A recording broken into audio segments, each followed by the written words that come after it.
a smooth operator. Shawty on repeat, I say sleep later. This another favor, consider me your neighbor. Lost a lot of fam in pursuit of the paper. She gon' catch the vapors when we slide by. The way I speak my mind, it's like I peak my prime, but I ain't close. I cruise through the night air, fantasy a dream, real world is a nightmare. Like Claire battling the brainless, learn to live shameless. Talk about me a lot, but claim that I'm nameless. You aimless, so I'ma style on them. They washed up, it's a rap, throw the towel on them. Gaining miles on them, otakus for the win. Tacos, it depend on the mood that I'm in. Like Finn when it's time for adventure. This some new blue, get ready to enter my mind for a few.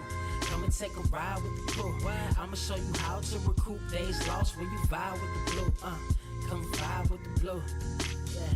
About time to regroup. Fly, got my eyes on the view. Never hear lies, only truth. Realize why they vibe with the blue. Vibe with the blue. Vibe with the blue. Yeah. Vibe with the blue. Vibe with the blue. Vibe with the blue. Vibe with the blue.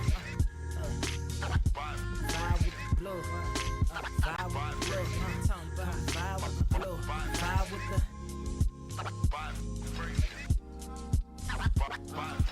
vibe with the sky. Wait, you know the rest. I'm blessed. I see you frontin' like you ain't impressed, but I still get requests. I'm playing Zelda on the GameCube. I quit spamming my music. Don't ever try forcing the links. That's a high rule. The wind waker, Mother Nature on my side too, controlling the elements. Go and check my avatar. I'm arrows ahead. Get the point moving forward. The battle scars accumulated over time are reminders of what I went through as a mind.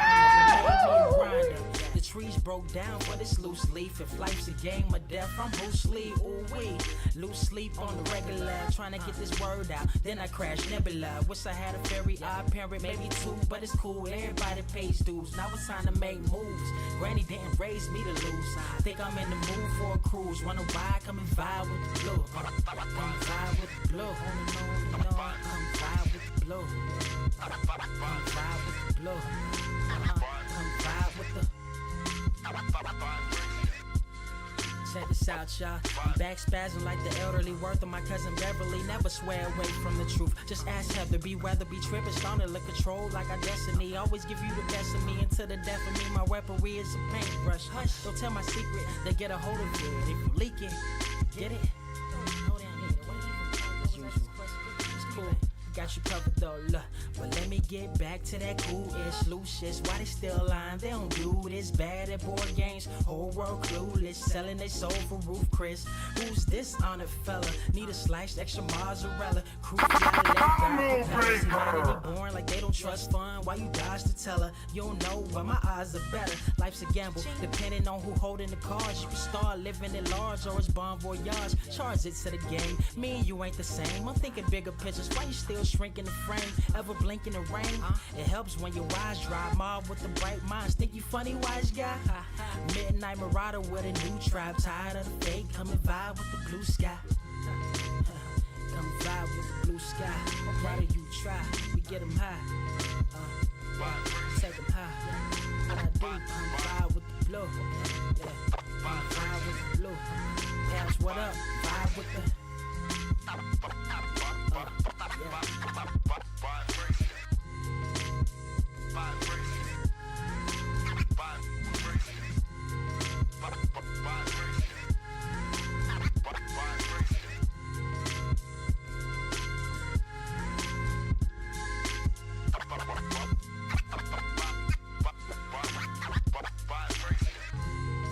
Motherfucker, are you out of your damn mind?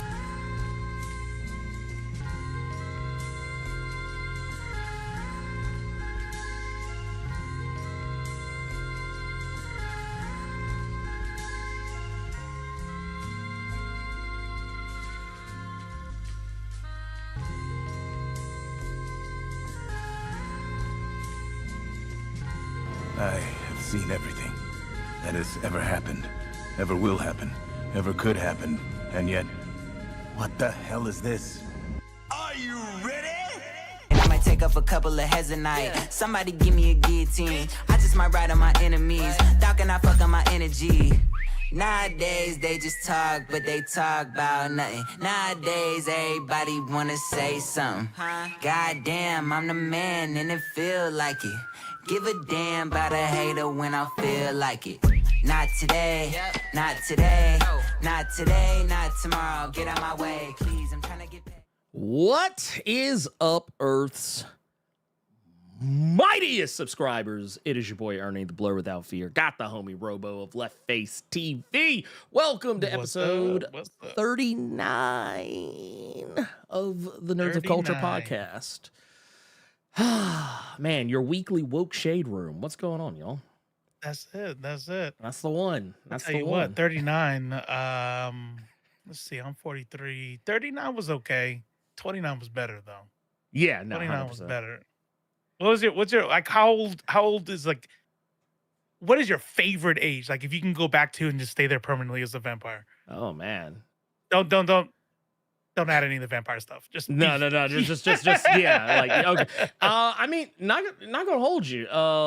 I felt like it was right when I turned, not when I turned 30, but when I turned 31, that was when everything started to just break down. So like, Right. if you could get me back to like 25, 26, 27, 28, I'd be good with that. Yeah. I That's can like live with that. 28, 29. 29, I peaked. Oh man. Best shape of my life. The most healthy, had no injuries. 29 was it.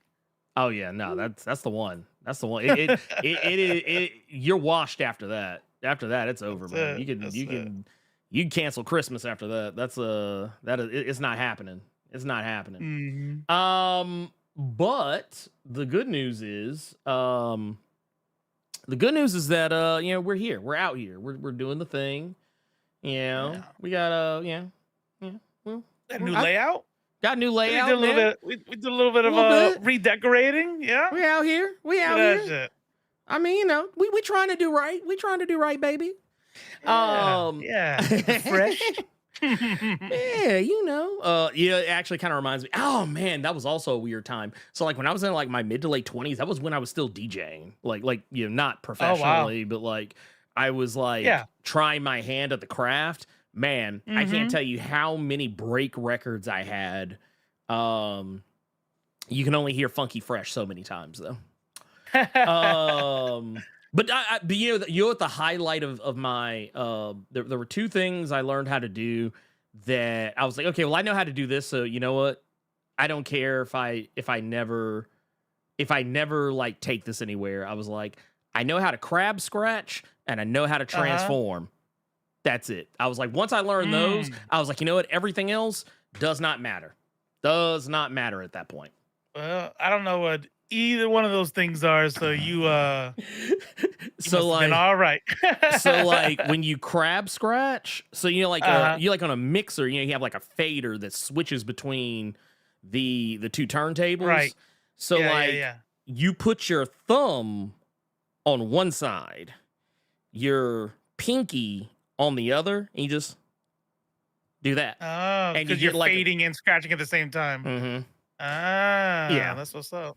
And then when you transform, it's basically just like you're moving the record in such a way that it sounds like the transformer sound effect. So, yeah. Oh, okay. That's But pretty also cool. working the fader when you do. Hey, Vontre, sorry to hear that. I'm glad you're here too. Ooh. You know what? And this is a good episode to be here with Mhm. because we decided to take to give y'all and ourselves a mental health day. Yes. No, where you know what we call it? This is the woke shade room, Yes. but we're just gonna be chill today. Yeah. No. We're Let's talk chill. movies. Yeah. let's talk movies. Let's talk video games, huh? Ernie. Right, dude, right? Actually, you know, now I think about it, like I wish that I would have like if I would have like still been doing it, man, it would have been out of pocket because I would have had all kinds of wild ass like drops and shit in my fucking sets. It would have been kind of crazy. But no, yeah, we're gonna keep it easy, lighthearted. Yeah. We will not be talking about any fuckery or no controversy really to speak of because not gonna lie, I'm kind of controversial. Well, there's one. There's one. Okay, yeah. There's And our friendship might not even make it. This might be my last day on the show. Just saying. Ooh. Oh man, yeah. When you put it like that, yeah. Damn. You know what? That's fair. That's we're actually gonna fair. fight. Nah, we I'm might playing. wait.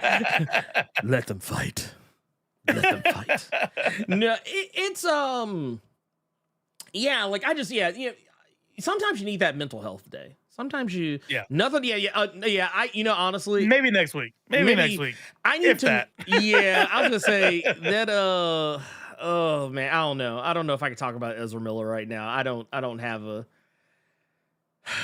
All it'll do is depress me, and I'm trying to be happy. I want to talk about something that makes me incredibly happy, incredibly giddy, and that's horror movies. That said, yeah. Oh, you're about to say? No, good. Oh, no. Yeah, it's something that is not to say horror movies aren't problematic sometimes. They definitely can be. They have the capacity to be so and can be triggering and all that sort of stuff, depending on what it is you watch. Sure. But and we might get into that, I mean, we are who we are, you know what I'm saying? Yeah. Like we can promise all day we're not going to, but then all of a sudden we find It'll us in the 45-minute conversation about how sexual assault is presented. And you're like, damn it. No, wait, no. You know what's funny? It's funny you mentioned that specific thing because that's there was a documentary that I was looking to watch that I think is kind of about that, how sexual assault is treated in horror movies. And I was just like, yeah. I'm gonna need a drink after that one. But no, it's kind of funny because my Maneater, she posted something and she did tag him. She posted something about how it was nice to watch Terrifier 2 and you didn't need to have any like gratuitous essay. She didn't need to, you know what my favorite thing was? Including the no essay, which is always number one, but a close second, didn't have to kill any dogs. True. Every time I'm watching a horror movie and I see a dog, I'm like, man, that dog here we fucking go. That's what by the way, A Quiet Place Day 1, the dog lives. Fuck that, I'm spoiling it. I don't want anybody to have that anxiety. The dog lives the whole time. I thought it was with the cat. I'm sorry, cat. Yeah, the cat. I was about to say, I mean, even regardless of the situation, the pet makes it out alive, which is that's right. It was kind of funny because that was actually one of the things that came up when I was watching that movie with Cynthia. We were talking about how, man, this has like, even though the cat is a service animal, so obviously trained to not necessarily be in those situations, but to be calmer and maybe more chill than your typical cat would be. And it was one of those situations where I was kind of like, man, imagine if this was just a regular ass cat. Oh yeah, this movie went all the way different. Our dog, we'd be dead. It's over immediately. Yeah, we're dead. As soon as the dog starts barking at some shit. Well, okay. Well, that's. I kind of don't want to live in a world with these damn aliens anyway. Fuck right. Like, I'm dead. I'm just dead. But no. It is. We're not quite in spooky season, but I'm be honest with you, it's always spooky season for me. That's right. It's a Halloween is not like, I know for a lot of people Halloween is a time for scary movies and spooky dookie and this, that, and the third. But for me, that's not the case. For me, it is all about just the vibes. It is legit horror movie season, 24/7, 365. Was it 52 weeks a year? Yeah. It is what it is. I don't make the rules. It's dope, but it is dope decorating and shit like that. That's pretty dope. I'll give you that. I feel like there's like 3. Well, I mean, because it is definitely horror season year round in this house as well. But we are, I would say, a couple days early, not super early. Not super, because September 1st is spoopy season all day. Oh yeah. Well, okay, I tell you what. We're in there. That's okay. So for me, that is when it so for me, it's not when it when it starts, it's when it ramps up. It's like, okay, now we're in the playoffs. This is the playoffs of spooky season. That's it. There you go. It's spooky season 24/7 year round. But September 1st, that is when I'm like, okay. Now I got my list out. Yeah. These are the movies I'm going to be watching every single day of the week for the rest of the year. And I got to get through my Nightmare on Elm Street marathon. I got to get through my Friday 13th marathon. The Discord watch parties. Yeah, all that shit. It's like, okay, yeah, we're watching horror movies. Like it's you know what it is? It's that moment in John Wick where he's like, yeah, I'm thinking I'm back. That's it. That's that moment. It. I never left, but I'm back. Yeah. I'm with you, Screwface. I listen.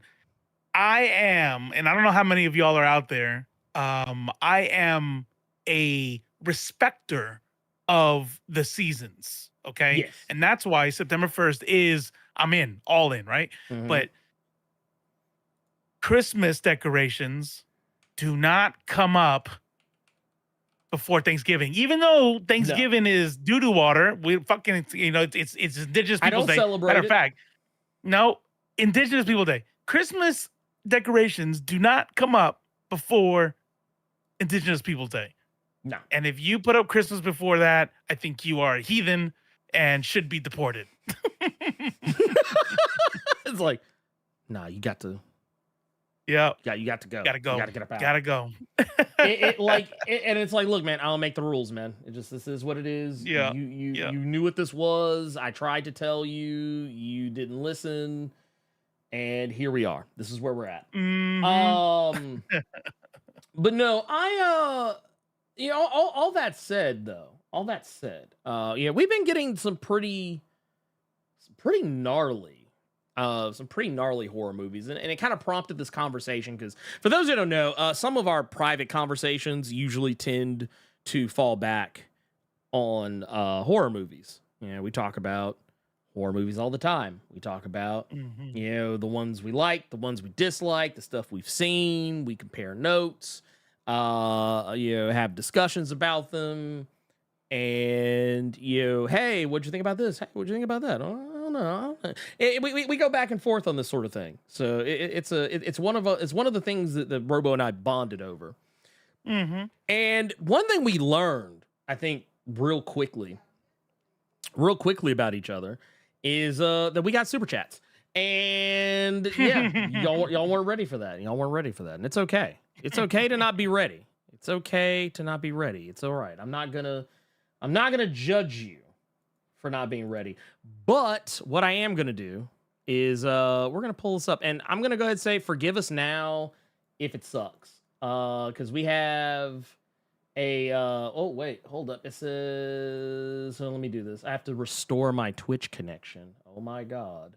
Yay. While he does that, yeah. You guys like the new layout? We wanted to change things up. We got the chat on screen now. That's it's a real stream. This is some Twitch level shit, right? Right. I mean, I feel see like, how long that lasts, though. I don't know. We'll see. Get all wild in the chat. Yeah, motherfuckers start like. I'm gonna be honest with you. The moment that it starts like being like, well, here's the thing. Good look in the settings because I have mine set to where like swear words and stuff are blanked out. They don't come up on screen. Interesting. Yeah. Interesting you say so.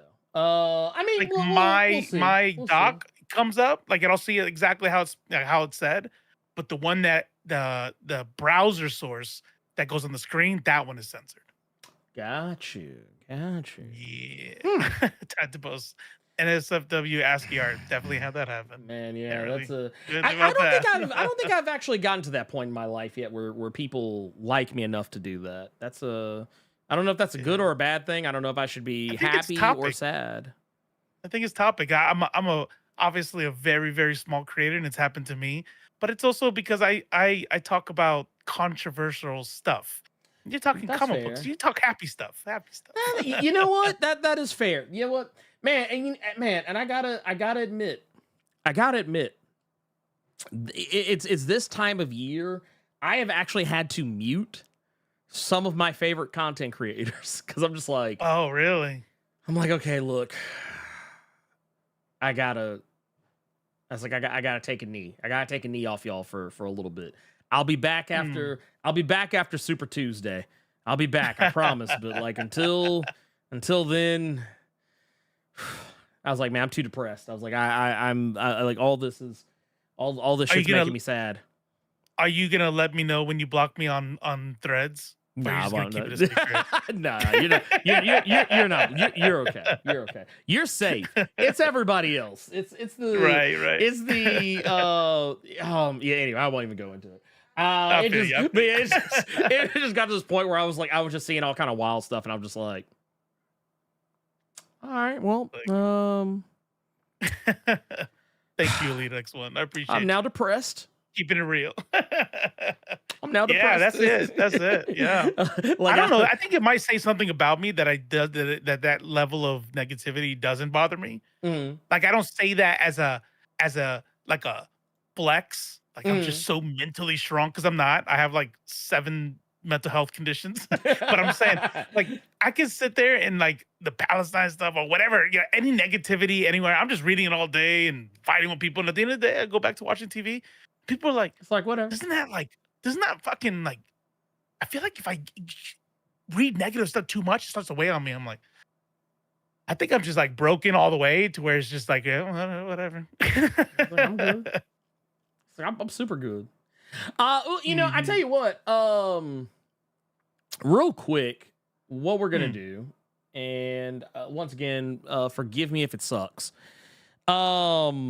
Let's see. Let's test the thing. Are y'all ready to test the thing? I don't have the what's his face over on the other side, but we are going to we're gonna copy it and paste it on the next one, just for the thing.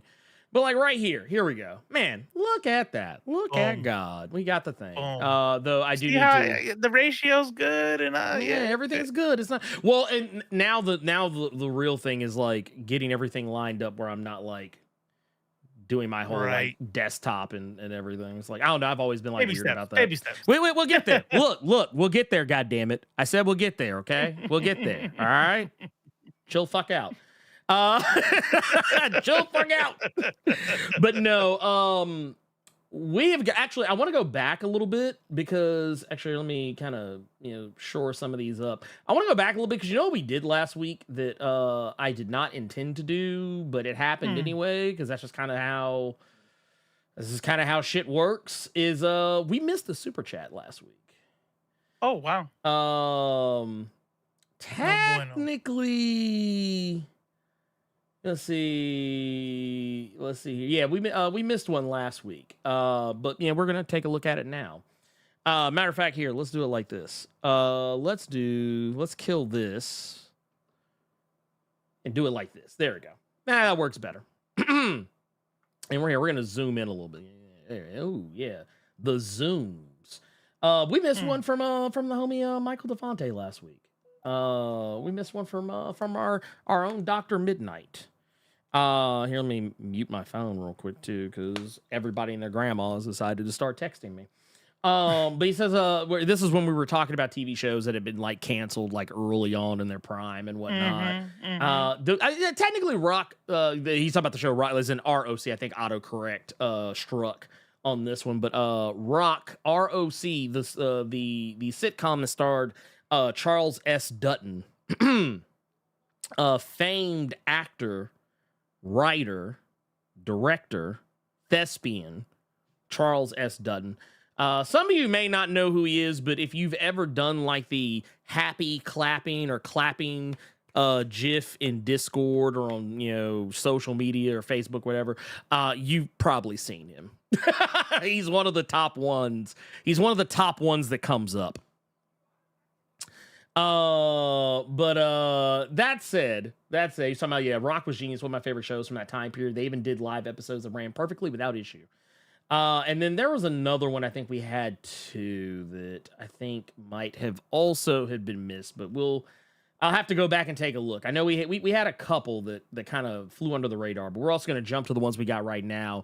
Which, by the way, because I just saw that Levesta the Samurai also hooked us up with 10 over on the Streamlabs side. Don't forget, if you're on YouTube, if you're watching us on YouTube, make sure you do not forget we have a link in the description. You can click on. It is, if I'm not mistaken, streamlabs.com/Blerd Without Fear. You can donate to the channel and support it without giving your money. Not giving a dime to a bill. Well, you might give a dime. Yeah. But you're not going to give like a whole lot of money to them. They just get a little bit. They get a processing fee. Like we get 97% or some shit like that versus like 50, 60%. Right. So like, that's kind of a big chunk. It's a lot. It's a lot when you think about it, especially when you consider that, like, oh, hey, just as an example, Levesta the Samurai gave us 10 instead of us getting $5 or $7. We're gonna get like almost the whole 10. It'd be like 9 cents or something. Yeah, it'd be like 9.75, 9.85, something like that. Somewhere in that neighborhood. But he says, here's some bread because you're awesome as a duo, and I want to make sure y'all get the full amount. LOL. Keep up the good work. See, look, see, Levester knows what's up. Yeah. We also got Devontre out here gifting Blerd Club Gold memberships. God damn, out here. We love to see it. And we also got Stomp Tim with the $4.99 donating through Super Chat. Says, what up? I'm tired of conservative black nerds whining about black women and, this right here, and queer people getting representation, which is why they didn't like, Black Panther 2. That was, you know what? Here, real quick, I want to take this down just for a moment. Because because that is something that's kind of near and dear to my heart. I noticed there were a lot of people that were really mad about that. And here's the thing, the queer representation in Wakanda Forever was like minuscule. Like honestly, until reading that super chat from Psalm 10, I slick forgot. I'm not gonna lie. Remind me. So was it one of the it was the Dora. It was the Dora Milaje. So like real quick, they passed by. She has a wife. That was it. That was the problem. That was it. They gave each other a kiss. I think they gave each other a kiss, and it was very heavily implied that they were living together as a couple, that they were married. And Disney doing the least as usual. It was it was the absolute least. I forgot to change that one. I apologize. Let me just kill these for right now. I tried to fix them, but apparently I did not fix them as much as I thought. So we're just gonna get rid of them for right now. Roommates. They were, or as they used to say back when I was a kid, be like, oh, that's my partner. Partner. It's like, look, man, I'm grown. I don't say partner. I mean, unless like we're talking about like, well, no, not even then, because I would just say spouse. I would just say spouse. I guess the only time I would say partner if there was just someone you were dating that maybe their pronouns did not lean or lend themselves to referring, like, let's say they're non-binary. I would be okay in that case. Well, okay, fine, partner. But like if you are a man and you have a husband who has he, him pronouns, or you're a woman who has a wife who has, she, her pronouns, I'm not saying partner. I'm like, that's just, I'll say that's your spouse, if we're just being vague. But like, but at the end of the day, I'm be like, no, that's your husband, that's your wife. Stop. I mean, unless that's what they're asking me. Yeah, if they ask, okay, yeah, if that's what they want. But like, if I'm like, but to do it for other people, like to protect their poor, pitiful little feelers, no, God, no. Like if it's for people who aren't involved in that relationship, no, yeah, fuck them. They can eat a dick. They can eat a dick. Sorry. And I'll danger. I'll give myself that for that one. Charles is done world record holder for surviving the longest in hand-to-hand combat with the xenomorph. Dude, for real. Wow. Yeah, I'm about to say, did you ever see Alien 3? 3? No. Oh, I heard man. I heard it was really bad. It's cheeks. It has good parts in Yeah. it though. It does have good parts in it though. One of the things Is there a new Xenomorph in there? No. Well, yes, yes. Technically, yes. It's a dog alien. That's where the dogs are. Okay. Yeah. People always talk about it. I'm like, I don't remember seeing any dog. And like, oh yeah, I haven't seen 3. Okay, that makes sense. Yeah, no. For those that don't know, Charles S. Dutton. Here, I'll pull this up just so y'all can kind of see what I'm talking about here. But this is Charles S. Dutton. This is the man, the myth, the legend. This is who he portrayed in the Alien 3 film. I forget his character's name, but yeah, he actually goes hand to hand. Like he actually fights a xenomorph, like straight up, just hands. And it's kind of awesome because he's like his character is incredibly militant, which I thought was pretty cool, especially like for being like such a futuristic film. But yeah, this. Oh, you mean like a black militant? Yeah, he's a black militant. Like he's the type of cat that will let you be like, my brother. That, like he's like one of those. But no, which means if he's a black militant, it means he's a communist. So that's cool probably. But the thing that was funny, so like when they did when they did the dog alien, and that was the first movie that kind of really like if you read the comics, the Alien comics that were coming out back then, you probably already knew this, but this was the first movie where they actually depicted that the reason why the xenomorphs are called what they are is because they don't have a set form. And it's because they take on the traits of whatever it is that they infect. So a dog gets clapped up by a face hugger. Therefore, the xenomorph that comes out of the dog does not walk around like on his like back legs like a human the way we were used to seeing. This one typically stayed on all fours, and he was really fucking fast. So yeah, the little twist they got in Romulus makes you wonder, like, what about a pregnant dog? You know what I'm saying? How many people seen Romulus? Can we do spoilers? Is there like a lot of people? I mean, I'll say this much. It's kind of difficult to talk about that movie without really well, that's what I mean. If everybody's seen it, Yeah. I mean, here real quick before we do, I will say just a little simple announcement. Screwface Capone, answer your Discord DMs. I almost forgot. You have a prize waiting on you. I think we have finally after a week, we have gotten I think all but one of the contestants or winners rather free tickets to see Alien Romulus. There you go. Yeah. No, this is not. Psych. No. But you will be winning a free Steam. You've won a free Steam game. And look, Gearless Mo right here in the chat. He knows what time it is. So yeah. Yes, please and thank you. Check it now so I can get you Papa hooked Santa up. himself. Hey, look, I'm just saying. I don't make the rules, okay? I don't make the rules. I mean, I do make the rules actually, but Alien communist. I mean, that's why he lasted the longest out of everybody. Yeah. You know what I mean? Real men are socialists. That's my take on it. I don't know what y'all's is, but I was like, that man, he fucking made it. Yeah, the dog alien or runner. Yeah, that's the one. Actually, I will say that. Say what you will about that movie and how ass it is, but I will tell you right now. What was it they called it? It was the piston. I think that's what they called it. I think they called it the piston. There's a scene. It's in like towards the end. I think maybe the end of the second act or the beginning of the third act. I don't remember which exactly.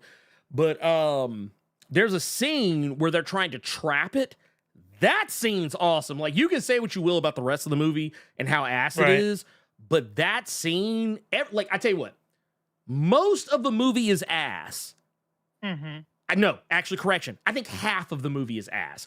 I think once the alien starts really like doing its thing, I actually really enjoy Alien 3 from that moment going on. Like once you get to like the halfway mark, I think there's a point where like the alien gets face to face with Ripley. And it's the scene you see in all the trailers where like she's up against the wall and the alien, up like close to her face. and they're just kind of like staring. Yeah. From that scene going on, I think you got a good movie. What is it that makes it bad then to people? So the movie, okay, I'm gonna be honest with you why I think that it's bad. For me personally, and I think this kind of factors into it. Three of your principal characters are killed off from the previous movie off camera. Oh, okay. I remember hearing about that. Yeah, so Hicks, Newt, and Bishop, they're killed off. Huh. The only character who ultimately survives the second aliens is Ripley. Technically, they die at the beginning of the movie, but I mean, let's be real. They were killed off because they didn't come back. The young girl who played Newt, I think she completely quit acting after that role, and she didn't want to come back. Michael Biehn, who played Hicks, for whatever reason he did, I don't remember the exact reason why he didn't want to come back or what fell through. And Lance Henriksen, who played Bishop, he for whatever reason, I think he came back for like a little bit of the movie, but like his character, without going into spoilers, his is the only one that really hangs around. Like for any stretch of time, but it's not very long. Got it. That's why a lot of people didn't like it, and like the reasons behind why and how they died were just really stupid. Other than that, once you kind of get past the whole like, okay, she's on a prison colony planet, whatever. Yeah, okay, whoop-de-woo, that's great. Whatever, I guess. Once you get past that part and you really start getting into the meat of it, I actually liked a lot of the characters because the danger is that she's on a all-male prison colony. It's not it's not a unisex prison. She is literally the only woman, and she is on a prison planet colony. Like where literally the only thing on that planet is the prison.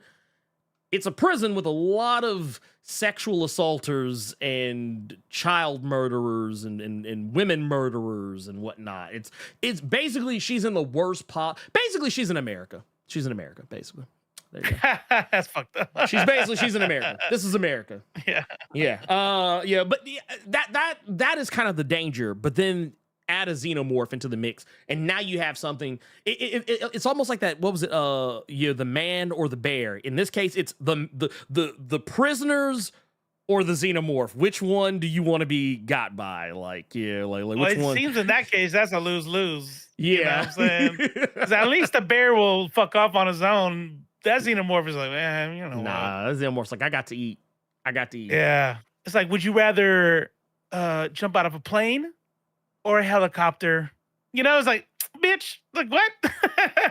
I'm not gonna lie, man, because of the way my brain works, I would choose the airplane because for me, one of my greatest fears is jumping out of a helicopter, and for whatever reason, the blades are like I jump too high or some bullshit and get caught in the blades.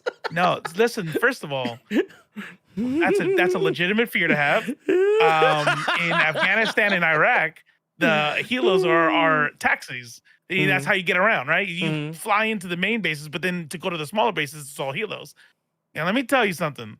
Whenever I freaking was standing on the edge of the tarmac and I had to come out, that's exactly what was going through my head. Because there's this route you have to take, and I'm always like, please don't get my head chopped off. Please don't get my head chopped off. Please don't get my head chopped off. See, like, that makes me feel better. That makes me feel better. Because they actually tell you that in training, because when they land, the blades are tilted forward a little bit. So they always tell you don't walk directly in front of the helo. And I'm always I give that shit a wide ass berth. I don't blame you. I do not blame you. But yeah, that's a legit fear of mine. But to get us back on the Gillis Moda has a point. You could just fall out. You don't gotta jump. You gotta jump. I mean, that's you're already up there. Look, I'm not gonna lie. the whole time I would be at the edge. That's what I would be saying to him. I'd be like, don't jump. Don't jump. Just fall out. Just don't jump. It's the same. It's the same when like we play Hunt Showdown and we have like a third person. We're always like, remember, three people. We're doing trios. We're playing trios, not duos. Trios. So that way you kill the first two people and you're like, all right, bet we got them all, man. And you're like, wow. You're like, oh. I forgot there was 3 people. I forgot it was 3, not 2. Or like, hey, remember, you have FMJ. You have FMJ. You can shoot through walls. You have FMJ. You have FMJ. Like that's the thing I always have to like that. That's what I would have to do if I was jumping out of a helicopter. I would be like, don't jump. That would be me. So we don't miss any. Do you want to finish up the super chats? Yeah. We're I'm pulling them up right now. We've also got Devontae also gifted another Blerd Club Gold membership. Just out here doing the Lord's work. Love to see it. And it says, let's see. This is, no, I don't think you're both. I have to go back and look. But this is Ajax Nim with the 1999 super chat. You know, like they said, I don't have to read on the show, but I'm gonna read on the show. It said, what's good, fellas? This is New Money, baby. Wanted to interact with you guys on Discord, but it won't let me. Am I blocked? Let me know. Great work with the show and all your videos. We appreciate you. I'll have to look into that because I don't think you're blocked. New Money, baby. No. I don't think so. Unless I know a ways back. I got a bad memory. So have you acted the fool? No, I don't think. Yeah, honestly, when as I'm sitting here thinking about it, like, I don't think they did. Yeah. I don't think so. I don't believe so. I mean, even anybody I've banned, I think in the whole time I've been a mod and even doing Nerds of Culture, I think I've hard banned, like permanent banned 2 people maybe. Yeah, and even them, I didn't go to Discord to ban them. I don't ban anybody on Discord. Yeah, no, I don't. That's weird. Okay, so here's the thing. There were some people who were like, I think they got hacked and were spam posting porn and like porn links and porn Discord links and shit like that. But I don't think New Money was one of them. So, like I said, as far as I am aware, you are not blocked.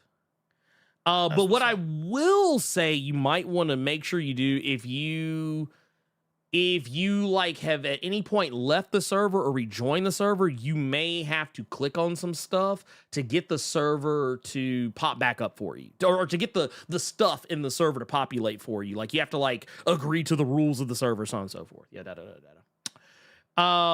beyond that, yeah, as I'm looking at it, I'm actually going through and looking. I was like, I'm almost positive. I'm looking through the list of people. I don't see you in it. I see a lot of people, but you ain't one of them. I see a lot of people in the server banned list. I forgot how many people I kicked to the curb. There we go. Also, Screwface, thank you for hooking me up. It says, Sir Yuri G, I actually have it. I actually have it on good authority. Why am I typing in all caps? I see bad people.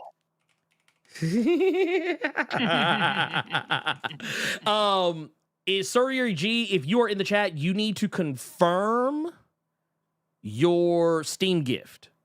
Gearless Mo has sent it to you. You need to confirm it so that it can be accepted. I don't think I've seen Sir Yuri G's name pop up in the chat so far this stream. Usually it does. He'll probably be here at some point. But if you're going back and watching the VOD on this, if you could hook that up for us, that would be amazing. Now we can actually get into our stuff proper. I think we're. Are you ready? Woo! Yeah. Oh man, it's kind of funny. We talk about my stun locks, But just so you know, that's from Kamen Rider Build. Really? Yep. Are you ready thing? That's pretty dope. Yep. It's what his belt says whenever he is getting ready to transform. He's getting ready to put the stuff in there to mix it up. It'll be like, "Oh, you ready?" Because everything's a jingle now. But yeah, you know what we need at the end of. I'm gonna redo the Nerds of Culture one. I'm gonna do the Plus Ultra. We need to have them scream Plus Ultra at the end. That'd be dope. Yeah, no. Oh man, I have such a good idea. I don't want to talk about it here because I know sometimes Carter watches this stream, so I don't want to ruin the surprise. But I have a really big surprise for the 300th episode of the Blerd Cave. It's gonna be awesome. It's gonna be awesome. All I'm gonna say is that it's going to involve me doing some singing, and it's gonna piss him off so bad. It's gonna piss him off so bad, and I can't wait to do it. It's an entire verse of the 1999 song with a hook and everything. You have no idea how close you might be. You have no idea how close you he said might he got his mute button be. ready. He's like, oh, it's gonna be awesome. It's gonna be awesome. Oh, Screwface Gearless has sent you the gift. So if you can at your earliest convenience, please accept said gift. But yeah. And once again, if Surrey G, once again, if you are in here, or if I'm sending this message into the future for you to listen to at your earliest convenience, accept your gift. That said, yeah, okay, Screwface got it. Okay, so that's two. We have two. So we're still waiting on the one. One. We got this. I'll take it. Okay. He's like, shit, I'll do it. She. Well, you said, okay, wait. Okay. Okay, so you know what? I wasn't looking for that name. I'll look for it while we're talking our shit. But I don't recall seeing that name on the breakdown of people who were banned. So I would say just assume that you are all right just the same. Yeah, I don't see that name on here. So yeah, you're not banned. But here, I might be able to help you out. If you are still in the if you're still in the server, I can probably tell you exactly what it is since I know exactly what name to look for. But like I said, we're going to be talking about, as we said earlier, some horror movies, getting into our spooky dookie stuff. And I personally think it is three of the biggest horror movies that are either out right now or are about to be out. One of them I don't even like calling a horror movie because I actually think it's more of a thriller, which is not the same thing. It's close. It's like the lesser cousin of a. It's the weird. Actually, you know what it is? It's the weird cousin of action movies and horror movies. It's like, it's like an action movie. Actually, no, take that back. It's like an action movie or a drama movie or a horror movie didn't know what the fuck it wanted to be, so it became a thriller. And that's, to me, that's what thrillers are. That's how a lot of the aliens are. Yeah, I think of them as thrillers. The only reason I consider them horror is because of the there's a monster. There's a monster. That's it. There's something unrealistic, like hyper unrealistic going on beyond just like simple science fiction shit. But yeah, that's action movie there. I like that. Action. You know what? I like that. I actually like that. I tell you what, Romulus horror movie. Oh no, that's a straight up fucking horror movie. That's horror. That's god damn. I'm not gonna talk about it, but I'm just saying. Yeah, it's been 3 weeks. Y'all need to get you guys need to get your shit together, okay? Yes. I will say though, for me, and I feel like the Alien movies kind of jump around in this regard. I think like the first Alien movie to me is a horror movie. Right. The second one, Aliens, I actually think of as as CE just said, a haction movie. Like it's a horror movie that is more of an action movie than it is a horror movie. I think that Alien 3 is almost a thriller. I think it's almost a thriller. But I will only but kind of for the same reasons I said earlier, I'm quicker to call it a horror movie because it has a monster killing people in it. Alien Resurrection to me is an action comedy. Resurrection, yeah, Alien Resurrection. Okay. That one is an action comedy to me. That's the one where Ripley is a clone, and that's a sci-fi action comedy to me. That movie there's nothing scary about that movie at all. And then Prometheus is just straight up sci-fi.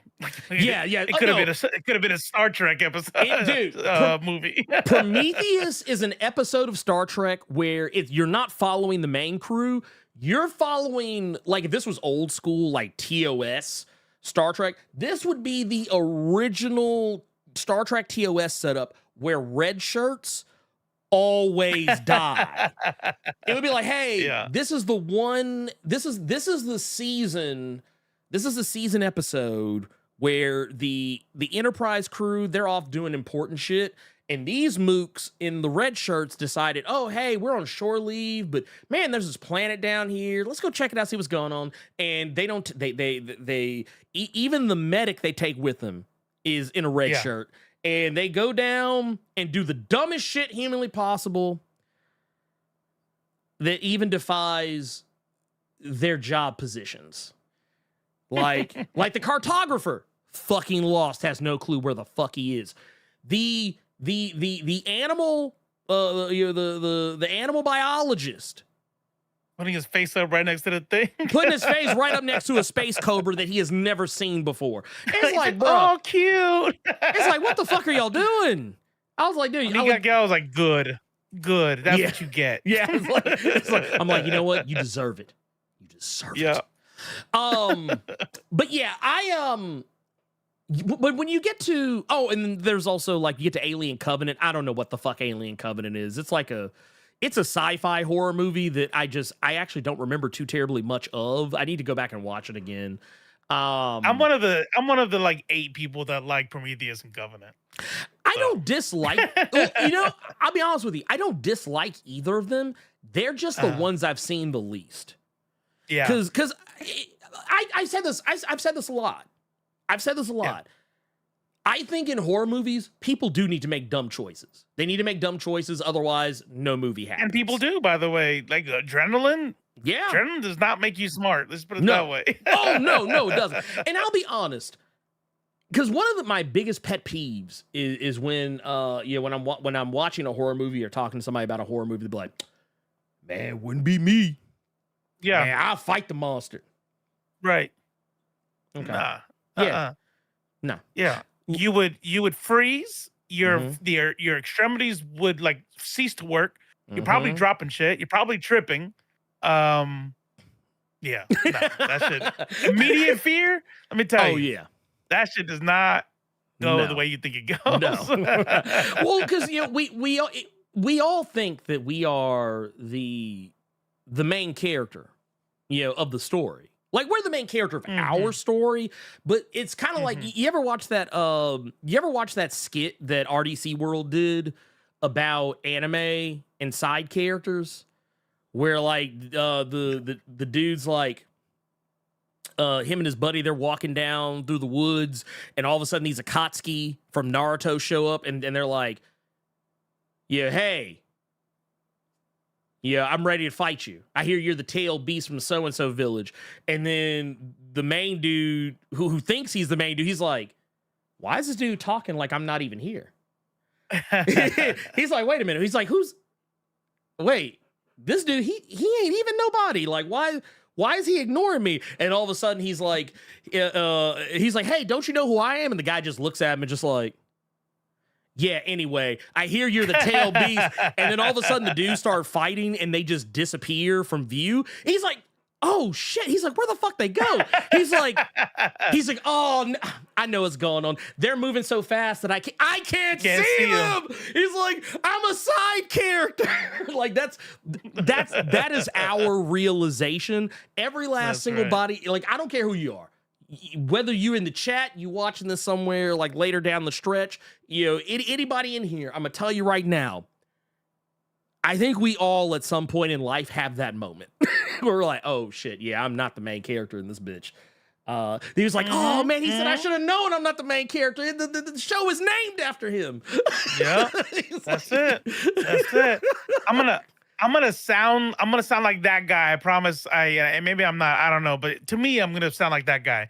But I'm just saying that's why training is always so important, because humans are dumb. They're dumb under pressure and like that. So training is just repetition, so that you just kind of go into these muscle memory type shit. You know what I mean? Like, okay, incoming. This is what I got to do because they made me do it 1,000 times. Most people just fucking poop themselves, you know. I've been scared out there, like, you know, like somebody sneaking up on me. And let me tell you something. I do the same thing whenever somebody gets me good. And it sure shit is not punch or run or anything like that. I freeze up. Sometimes a little fart comes out or something. And I'm just like, oh, God damn, fuck, God. And I scream. I just scream, say like 3 cuss words, fart, and then, oh shit, where the fuck were you? You stuck up on me. Yeah. So without training, I'm nothing. I'm a mess. Yeah. Oh no. It's like I said, it's all fun and games until you see the killer, the monster, whatever it is. Like a perfect example, and I think it's kind of why I like eldritch horror, types of like kind of Lovecraftian style horror, because usually the monsters in there are so weird and off-putting that like when people see them, because that's actually an element of that genre. Whether you read the novels, you watch the movies, you play the board games, something that's always in there is that when people see those creatures, they don't know how, like their minds just burn out, like, because they don't know, like the thing they're seeing defies belief. Yeah. Right. So yeah, that's drop dead fear. Like it's exactly what it is. And while yes, it's easy. Like, and I've joked about it before. Like, oh yeah, man, shit, man, I'd run. No, I would probably pee myself first. I might run, but like running, I'll admit I'll probably start running when it's too late to run. Yeah.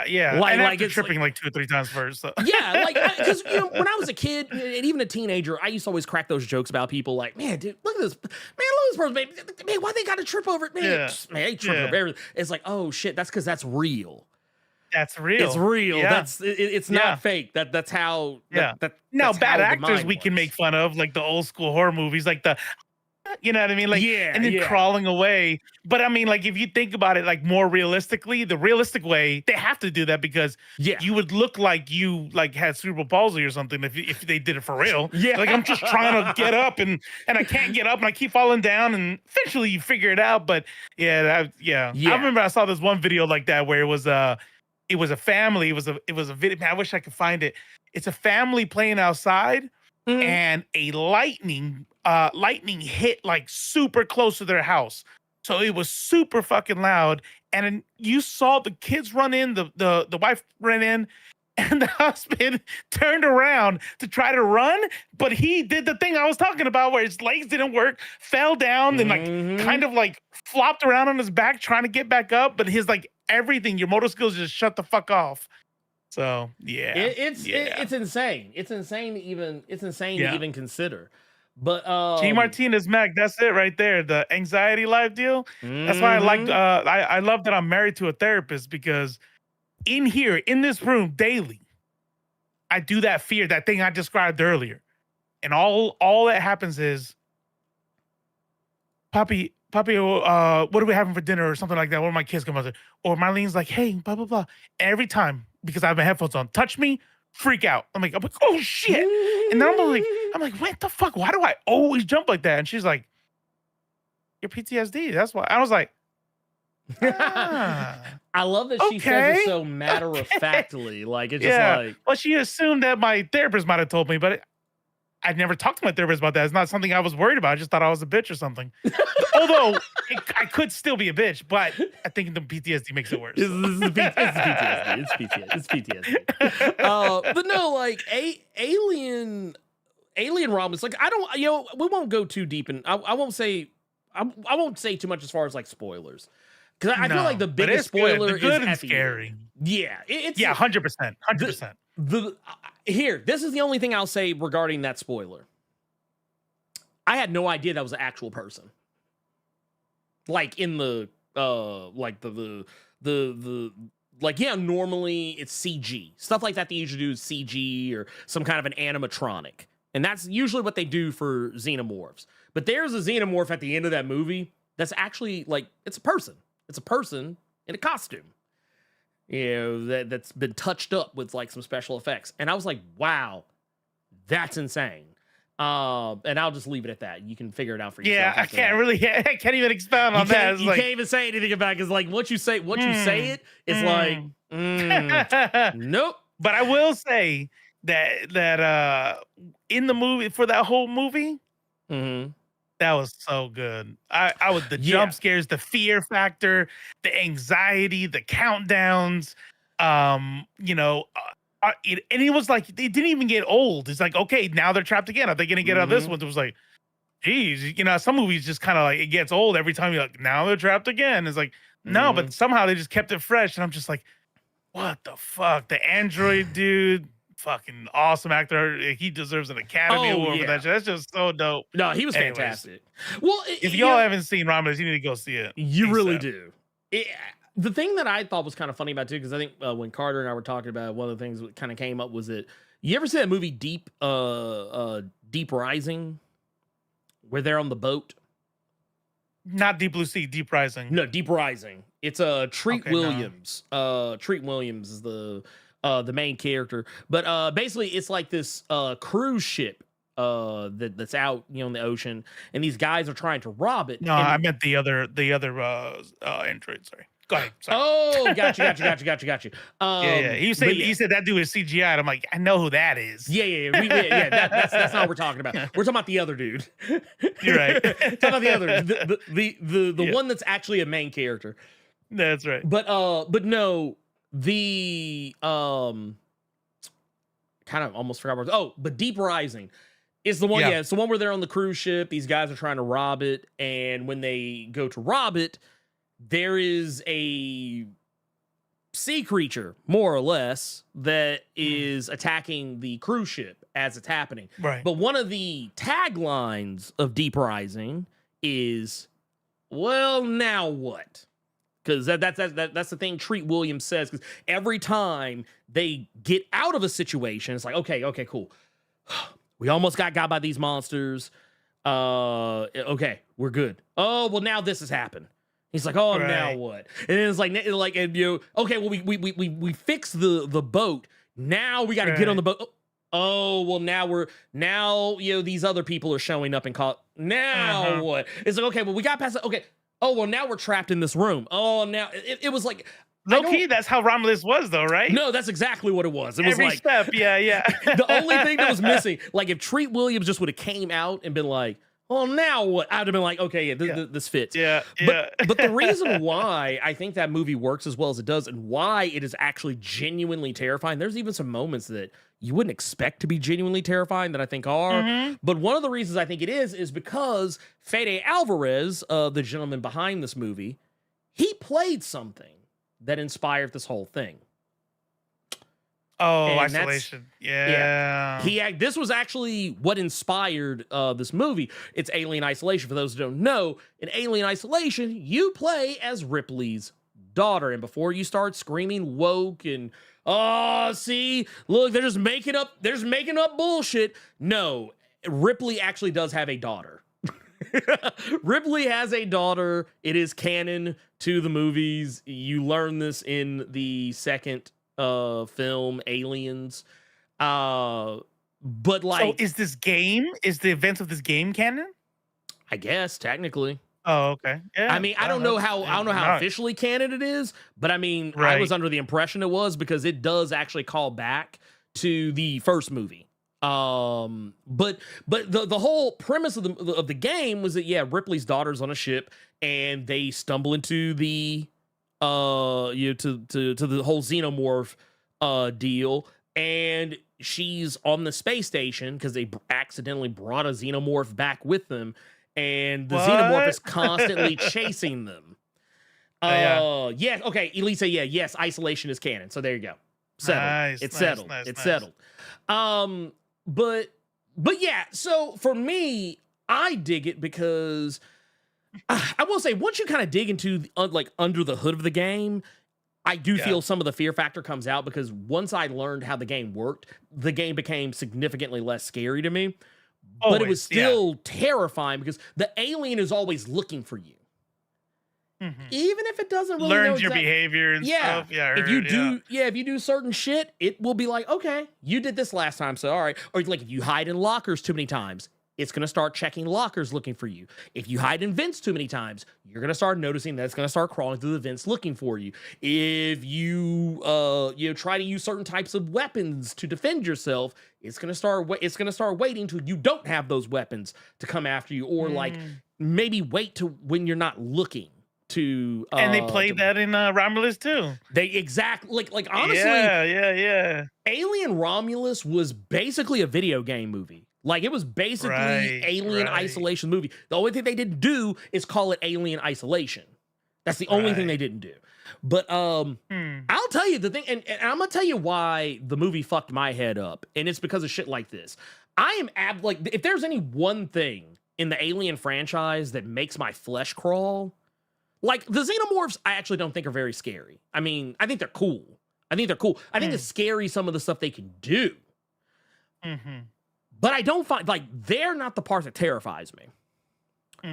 It's these motherfuckers. I know what you mean. Like, when they're crawling after you and stuff, like, it's like, oh, man, those guys are coming.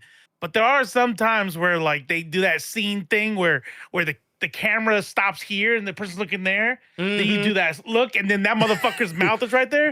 Because that is my phobia. I used to think I had like I think it's called thalassophobia, like a fear of water. Like, like deep ocean. I don't really I figured out what it was. Teeth. Ooh. Teeth. It's like not like regular any teeth. I'm talking about like even in fiction when they have like if somebody draws it right with all those teeth in the new It. Where underneath the things and all his fucking teeth came out like that, I was like, oh, fuck me, man. Like how sharks' jaws come out of their face to grab something with their teeth. I can't stand that shit. So like that's why the alien fucks me up sometimes. When they come in real close to the face, you see all them teeth. I'm like, oh my god. I'm gonna tell you what it is for me, because like even when I saw the first Alien, face huggers didn't really bother me very much. I'm gonna tell you, don't like spiders. I don't like spiders. But here's so that kind of is like a spidery thing. It's part spider phobia, but it's what I learned the face hugger looks like underneath that terrified me. It was the first time I saw Aliens where they actually showed you what the underside looked like an actual good long. I think they technically show you in the first movie, but like in the second movie they show you like kind of more of how it actually works. And in that one, I realized that underneath that thing is literally just a big ass vagina with a tentacle that comes out of it. With a not penis that comes out of it. Yeah, like it's a vagina with a not. And this is all HR Geiger, so I mean, huge fucking surprise. But like you see it and you're just like, ew. Yeah, gross. And then if that weren't enough. I'm going to show some age here. Some of you may or may not remember, there was a video game that came out in I think it was in the late 90s. 1999, oddly enough, is when it came out. But there was an Aliens versus Predator game. And it was actually pretty damn fun. I actually liked it a lot. Because it was a game where you could play as either the human or as the alien or as the predator. And when you played as the alien, you had to go through the life cycle of being an alien. So you had to start out as a face hugger, you had to find somebody to infect, and then you come out as a chest burster, and then you become an actual full-blown alien.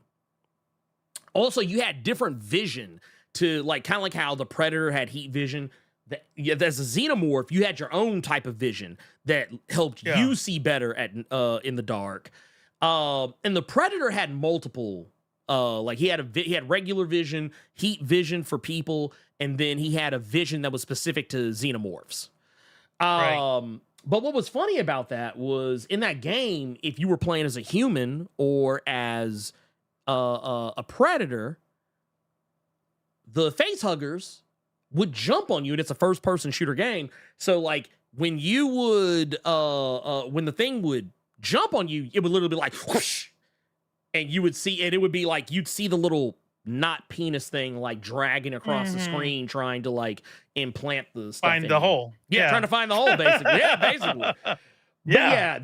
But I don't think they weren't like slick about it either. No, like, no. All the imagery, and I kind of like it, but all the imagery was that. It was literally, they tied it right into what Alien 1 was supposed to be about, right? Motherhood.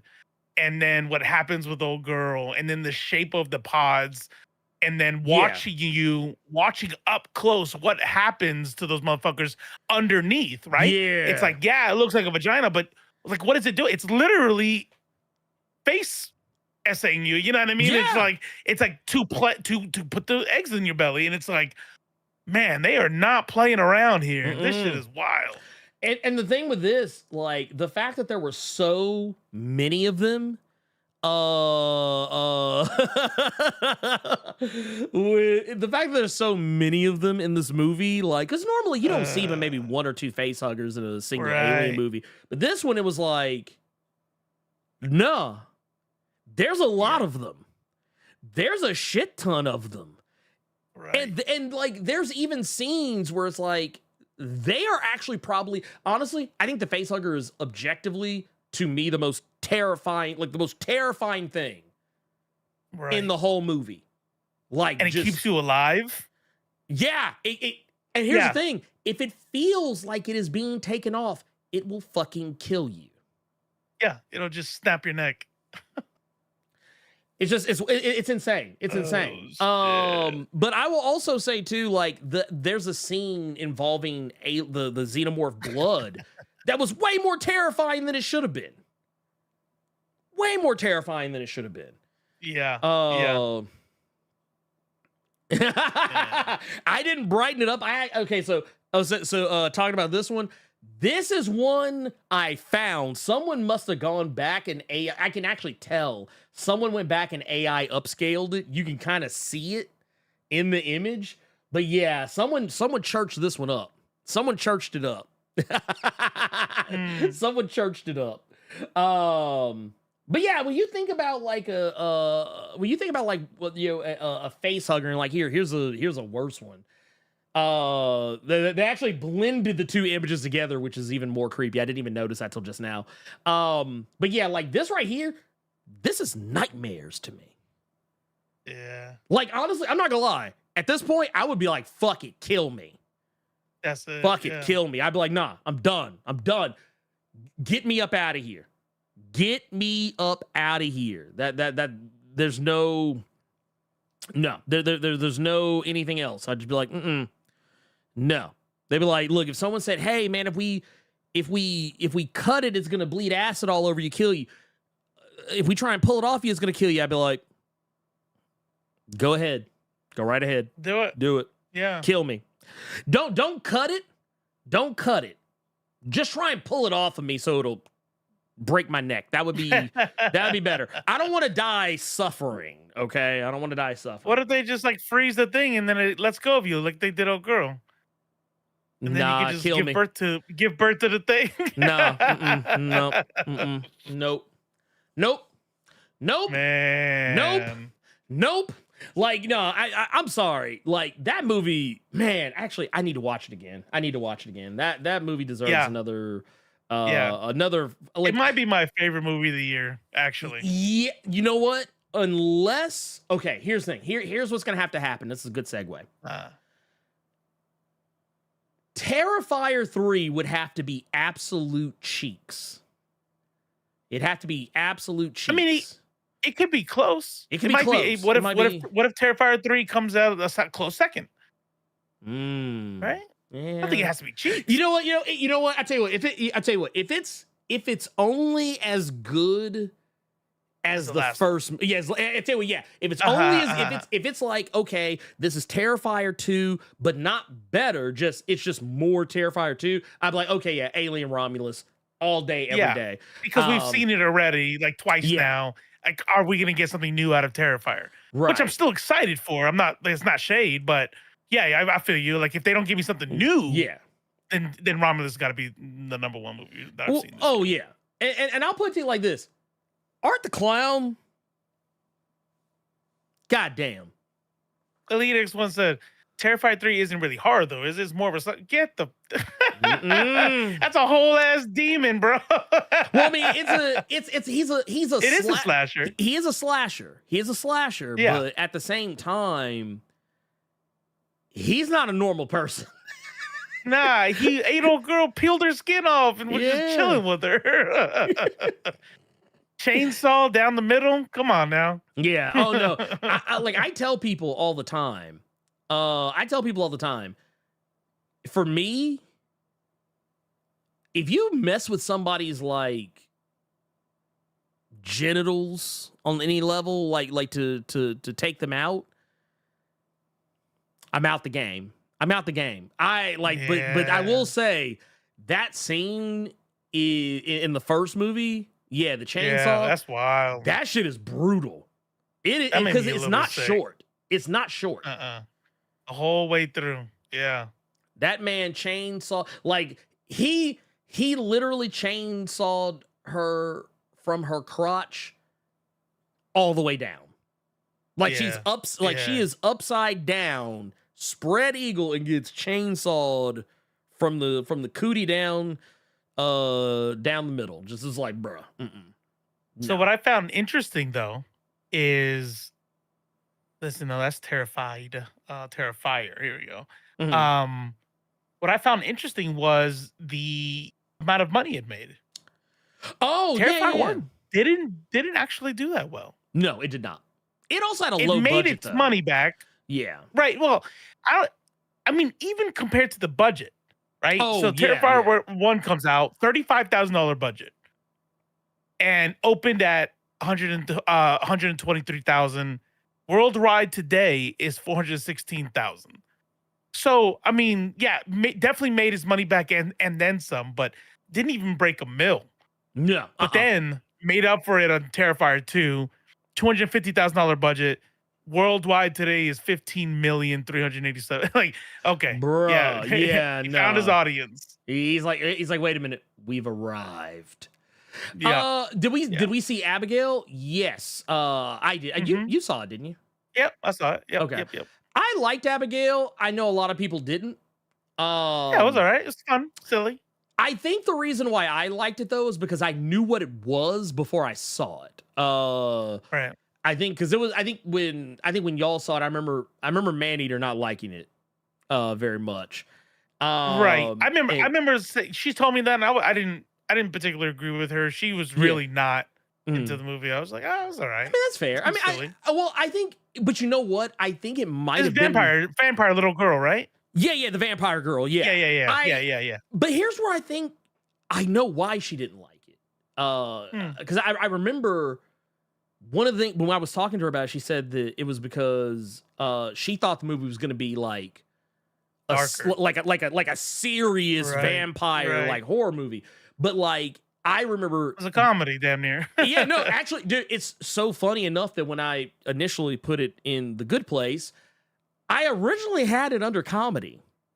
But I ended up just making a comedic horror section and put it in there. There you go, comedic horror, and that, but like the blackening, that's comedic horror. Yeah, it's like the black. Yeah, it was like it was literally just a step it was maybe like 2 steps behind the Blackening in terms of like being a full-blown comedic horror movie. But like Sure. I remember my complaint about Abigail was that it had nothing to do with the movie itself. My complaint was that I wish that they would not have given up the twist in the trailer.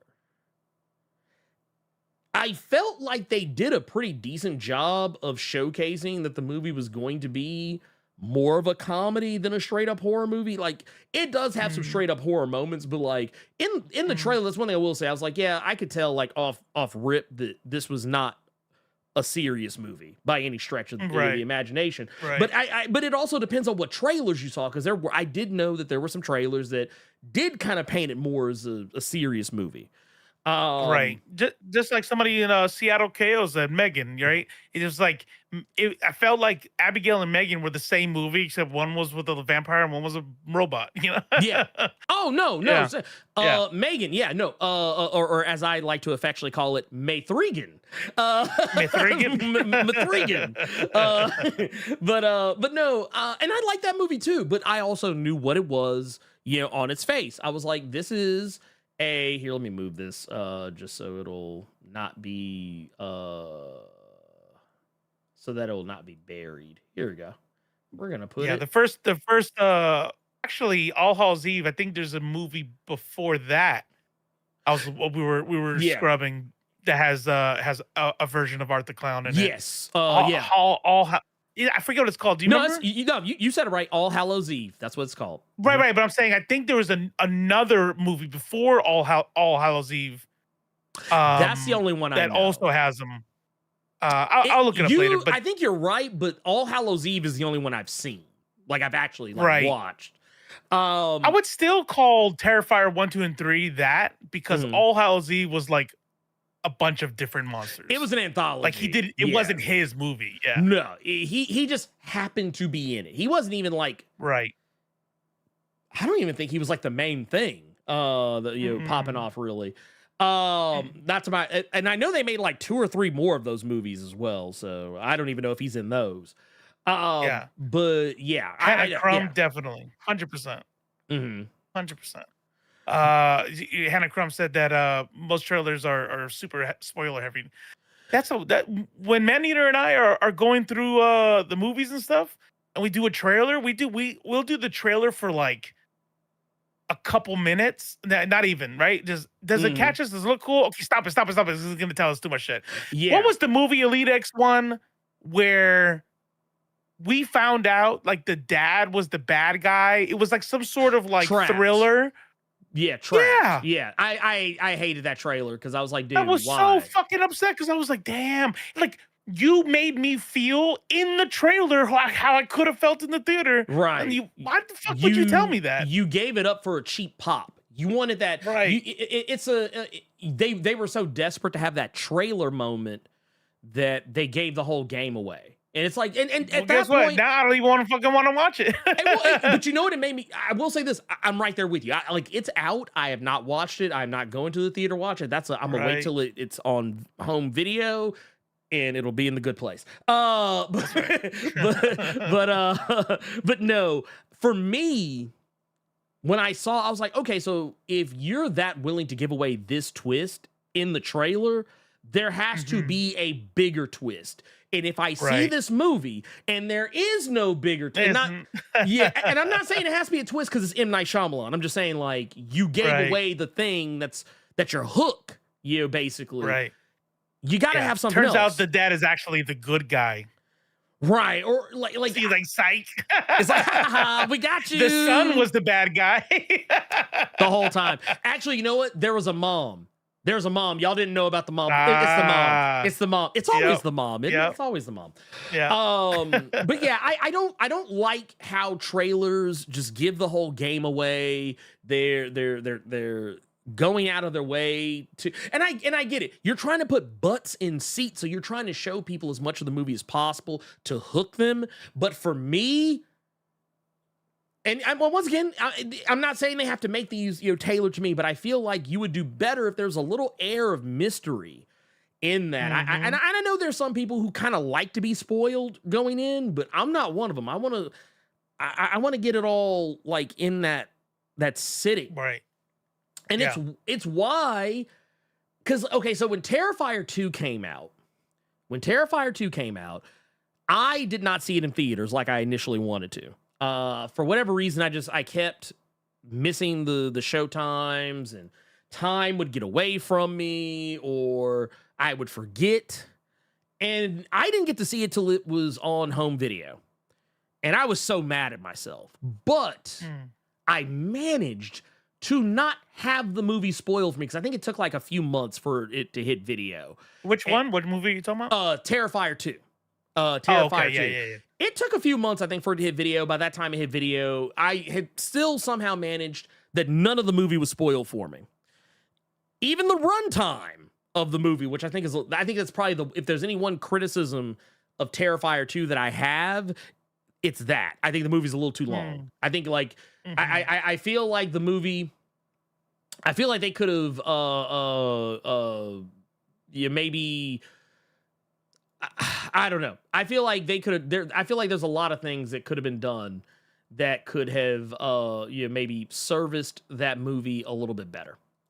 In that terms. It's not to say that any of it's boring. It's just that, when you watch it, like, I want to pull this up.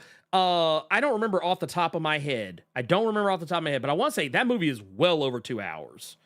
I think it's like well over 2 hours. Yeah, it's 2 hours and 18 minutes, which is kind of long for a horror movie. Like, it's kind of long. Real. But still good. And I was like, dude, none of this stuff got spoiled. Oh, wow. No. Look, St. Nil, let's start a podcast together. How about that, huh? This guy. Yeah, because he knows where I'm about to go. He knows where I tell you what, here. Let's go ahead and pull this up. St. Nil says, with the 5, says, I've just seen a movie called Longlegs yesterday night, and it might be in my top 5 favorite films of all time now. Man, I'm happy for you. I'm so happy for you that you feel that way. The best people are saying that. Yeah, the best people are saying this. You know, many people are saying. Well, no, it's funny to me because I'm not gonna lie, man. This is why I say. So we were talking about like trailers giving everything away. And then there's some trailers that give nothing. There's some trailers that don't or give lie shit. to you, or straight up lie to you, and which okay. So for those that know what I'm talking about, I'm talking about Longlegs. Is Elite X1 is right there with me on that one. Says movie was too long, with a lot of unnecessary. Okay, here's the thing. I'm gonna tell you why I had a problem with old Longlegs here. Which how long was Longlegs? I don't remember exactly. Let's pull this up. It was 1 hour and 41. I could have shaved 15 minutes off this movie. That's a regular time. Yeah, it's regular, but man, I'd have shaved 15. I'd have shaved 15 off. But for me, and I say this because I've seen this movie. I've seen this movie before. I know what this movie is. I've watched it. I saw it on season 2 of Atlanta, and it was called Teddy Perkins. I've seen this movie. I've seen it before.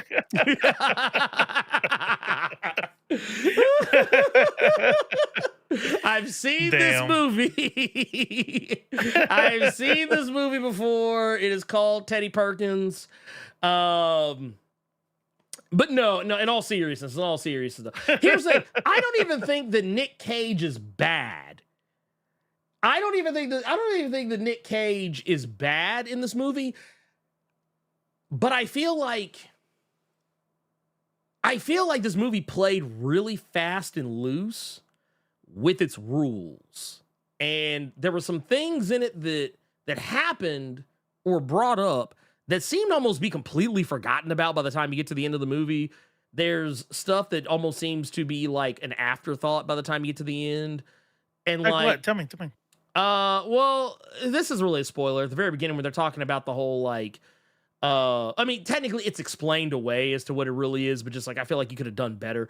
But like the whole part with her being like, oh, she's potentially psychic because, she was able to, guess all these things. And there's the whole, the connection to, the doll and Longlegs and all this other stuff and the weird But that's how she was getting those things. He was manipulating her the whole time.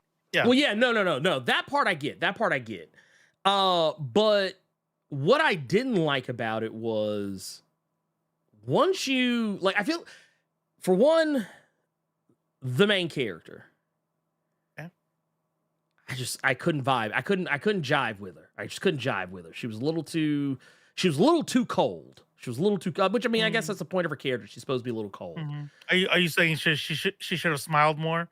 Is that what you're saying? Sure. She should. You know what? I tell you what. I'm not even gonna say she should have smiled more. I'd be like, man, boo! Tell some jokes. That would have been me. I'd be like, tell some jokes. That was me the whole time. And then like what they did with his with Nicolas Cage's characterization of Longlegs.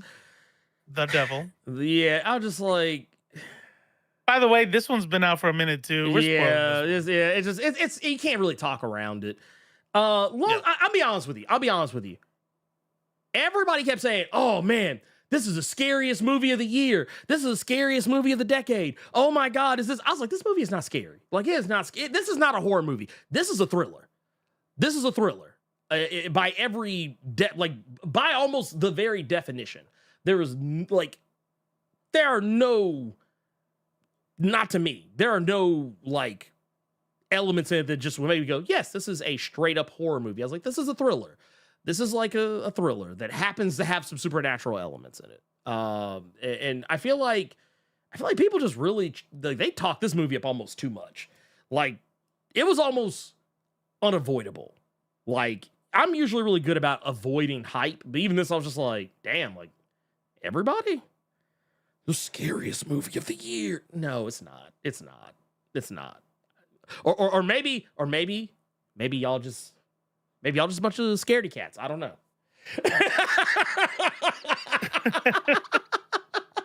I'm just waiting. You get it all out. Get it. I'm just saying. I mean, when I see this, I don't see anything. I don't even think that he himself is terrifying. I was like, dude, this dude's a goof. He's a goof. Like this. I've seen this dude when I used to work security downtown. I've seen this dude when I worked security downtown. Yeah, I've seen it. I've seen this guy. I had to call I would have to like call the police if he wouldn't leave the premises because I used to have to be a little bit of a cop when I was a security guard. Despite the fact that I didn't want to, you just have to tell homeless people, hey, you can't hang out here. Oh, I know. Yeah, come on. Look, they're making me do this. I don't want to do this. I don't really care if you hang out here, but you gotta go. It was that type of shit. But like I would see, there was a cat used to hang out downtown. Look just like this dude. I was like, this dude's nobody. He's nobody. But yes, Robo loved it though. So I also went in blind. Some good points that I would say that I agree with. I think the trailer was definitely misleading. I didn't, the one thing that I got from Elite out because Elite saw it first, and no. It was I had got from somebody that it wasn't a monster movie. Like there was no monster. Okay, yeah. It wasn't a horror. So then I'm thinking, oh, this must be like a 7 kind of movie, which I was kind of like okay with. And then you did see it first, but I remember saying, "Are you sure you don't want this spoiler?" And then and it didn't matter. But the thing is that when I went in, I was ready, and I think this is why I liked it so much. It kind of like made me feel like like its own little plot twist for me because I went in there expecting a 7, and the whole thing was like that. You can click on some of the ones that the people like it, right? I see you ignoring those. I'm sorry. These are funny. I'm just saying. These are funny. But here's the deal: is like I went in there like truly like I was expecting a 7. Started off like 7. I was like, okay, all right, cool. This is gonna be like that. And then this dude comes along, and then he says, you know, and I start. It's making me think about shit. It's almost like he was playing like a Rumpelstiltskin kind of character, right? Where it was like really kind of fucking with you, like, hey, let me in, and I thought it let me in, and it's gonna be okay.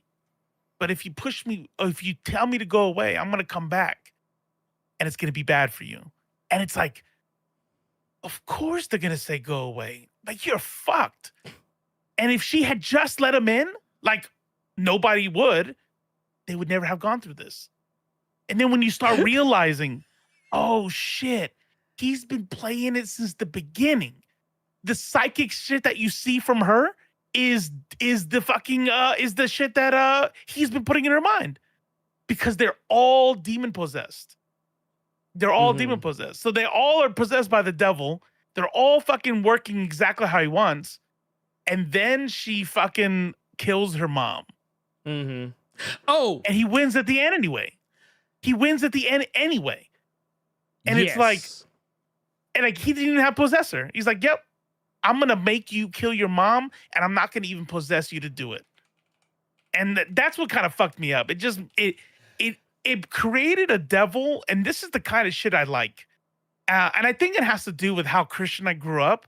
Like, whenever like they make the devil like this cartoonish monster with horns and shit, like that's not scary to me. That's stupid. But whenever they make it like how I grew up imagining him, like he's just evil for pure evil. Like there was no point. There was nothing to get out of it. He's just like, no, it was just I'm just around here, and I'm just gonna make everybody's life hell. And when they started going crazy at the end, the guy who was like gonna help them and believed them, he ends up fucking killing his wife, and you hear it. You know what's gonna happen. She's like smiles and goes back to the kitchen. I'm like, oh my god, dude! Like I don't know. For me, once that was I got the best plot scene. twist, Yeah. That end part.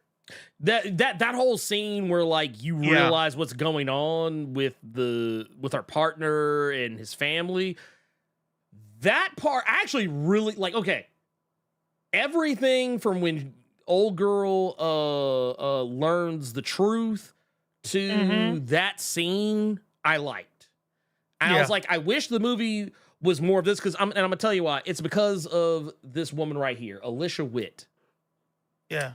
Who was doing the Lord's work, by mind you. Yeah. I feel like Nicolas Cage is getting all the credit for this movie, and I'm not gonna lie, this was Nicolas Cage being Nicolas Cage. This was not acting. This was Nicolas Cage.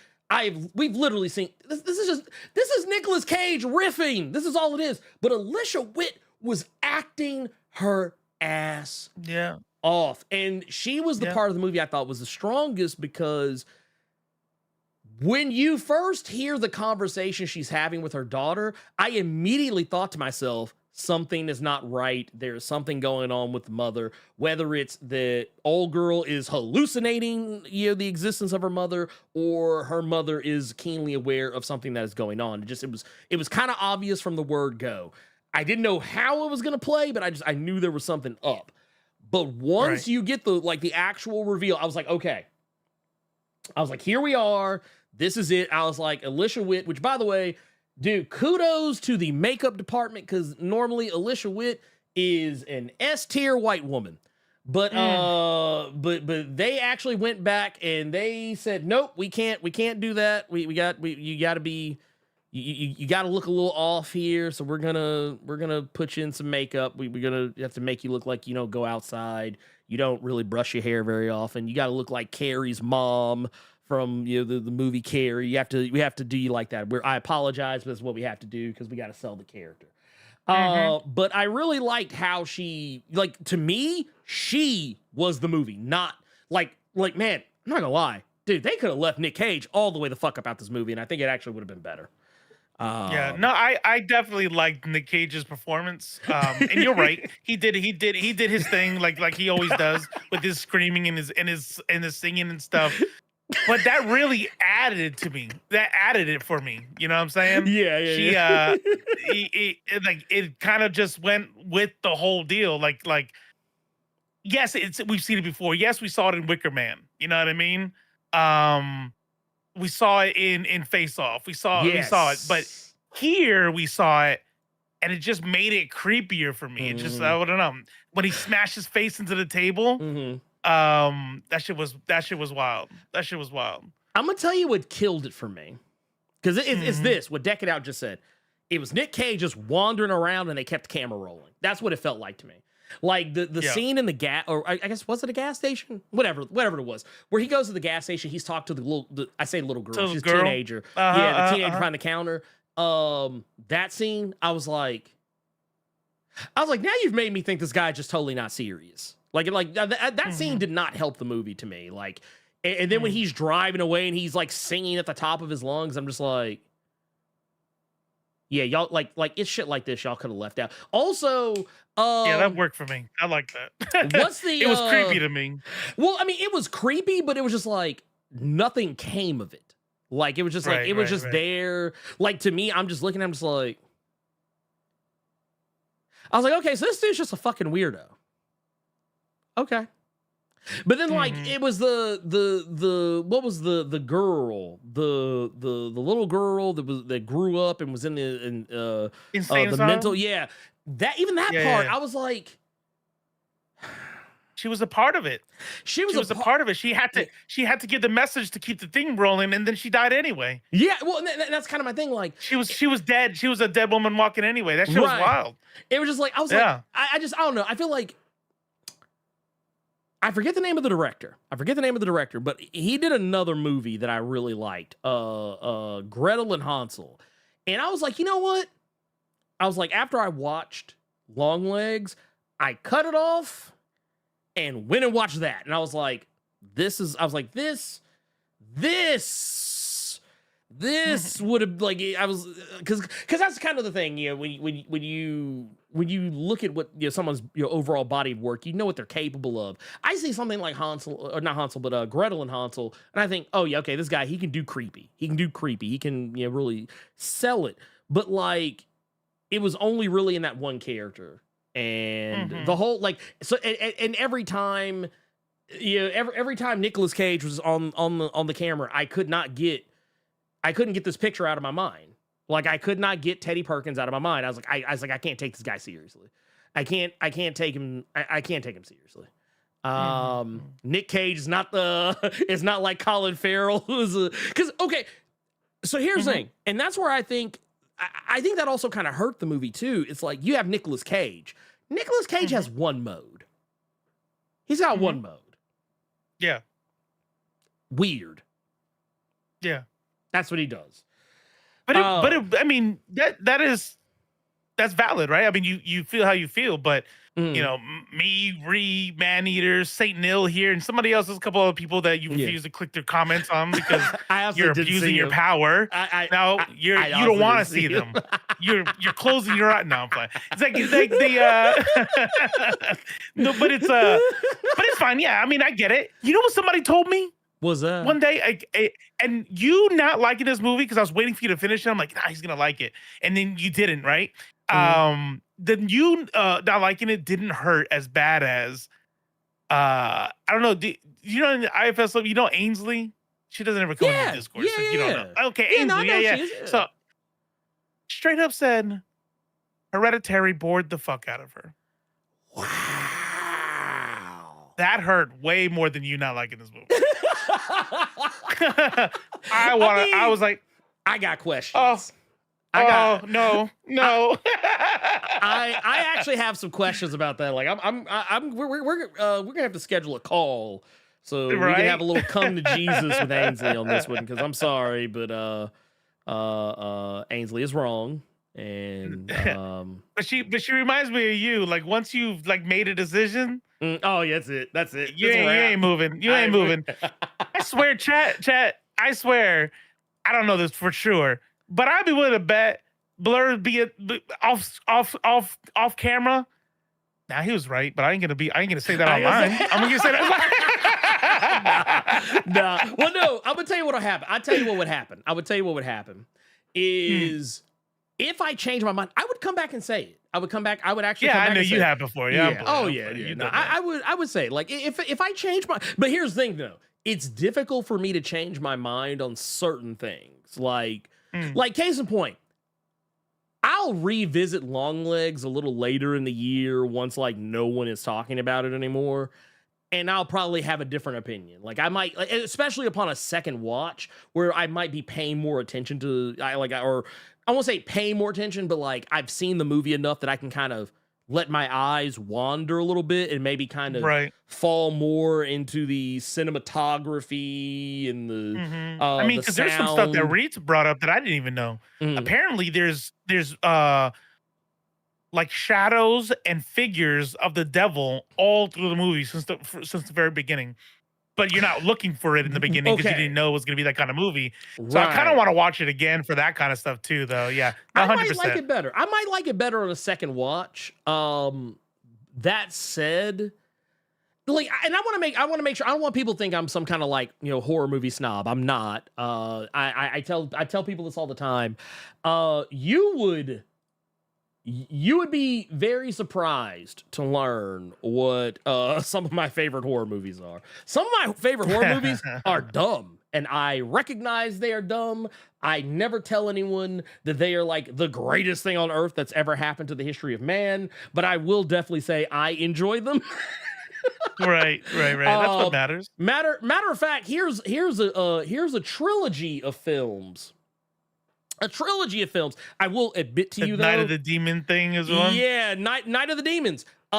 This trilogy of films, they get worse with each. Well, actually, I take it back. The second was actually not bad. The second was actually a little bit better than the first one, but the third one is weird. It's not terrible, but I don't know.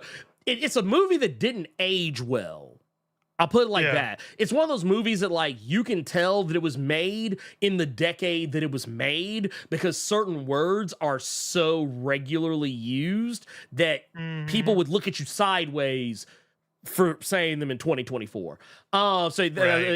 Basically, like the R slur or the F slur, stuff like that. Those are words that get thrown around a lot. There's also there's a lot of handiness and like implied and actual like essay going on in the movie. And it's all kind of part of the plot. It gets weird. But for me, I also know what these movies are.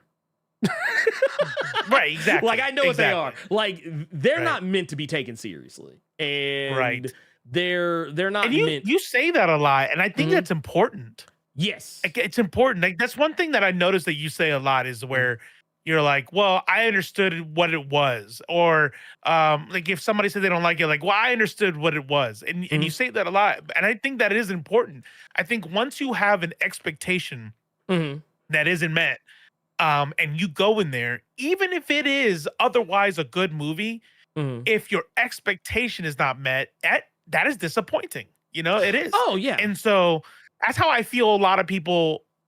And maybe they did, maybe there are people who still don't like it, whatever. But I feel that was the biggest problem with Civil War. Civil War's trailers did the same thing that Longlegs trailers did. Like all of the trailers were like let's show the bodies getting dumped and let's show the army rolling through and the White House getting blown up. Or that was 9% of the movie, and 91% of it was the darkness of what it means to be at war and combat photographers going through it, and so if you went in there thinking you were going to get some Saving Private Ryan, you know what I mean, Killer Clowns from Outer Space, watch it. Do you like campy 80s horror? That's if you like it, it is quintessential cult classic 90s campy horror. Yeah, 100%. Yeah, it's not a serious let's be clear. Killer Clowns from Outer Space is not a serious movie. If you go into it expecting a serious movie that is going to terrify you, you're not going to get that. You're going to get a movie that Bimbos from Outer Space, all those ones that are just like silly. Yeah. If you have a phobia for clowns, it is most certainly scary. Oh, right. Yeah, but if you don't have a phobia towards clowns, I don't think it matters. I'm surprised we haven't tried the new asymmetrical horror game. I forgot it came out. Yeah. I'll try it. It must not be doing that good because I haven't heard shit about it. I've seen people talk about like some of the usual suspects, the people that normally play those types of games. Right. Apparently DBD has, or the developers of DBD have some kind of shooter set in the DBD universe coming out, I think. I know there's a story game out, the yes, story adventure game. I forget it's like a kind of like the Quarry or right. like Until Dawn. I haven't checked that one out yet. I do plan to, but yeah, Killer Clowns was one that was on my radar, immediately fell off my radar.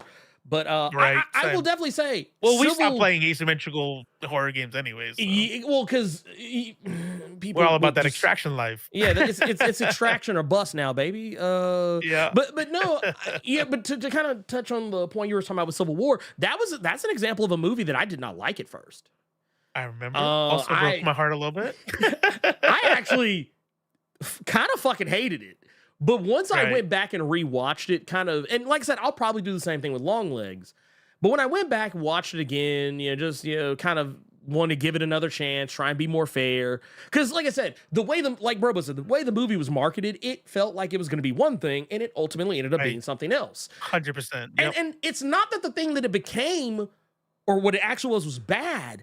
I just wish that, like, okay, I'm gonna set this up.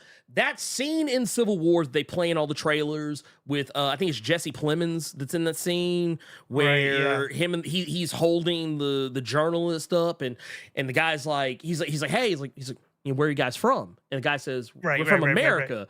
And the dude's like, which one?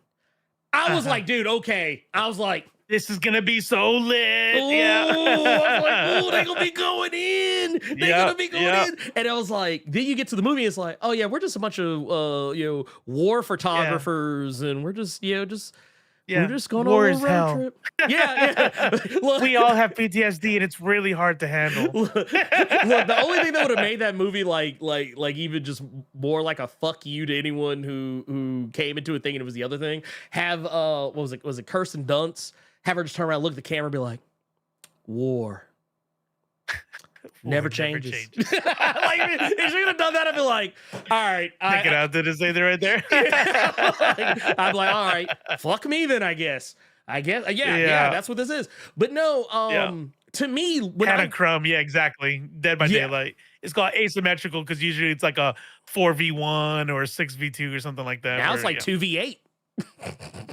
Yeah, they got the 2v8s out now, and I'm sorry, you can't make me play that. You can't. No, just can't. I don't. Wait. Hey, great. I'll be camped by the killer ×2. Well, it's a lose-lose. Either you're camped by the killer, or you say, "Fuck it, I'll go be killer," and everybody's a pro flashing flashlights in your face. You can't get shit done.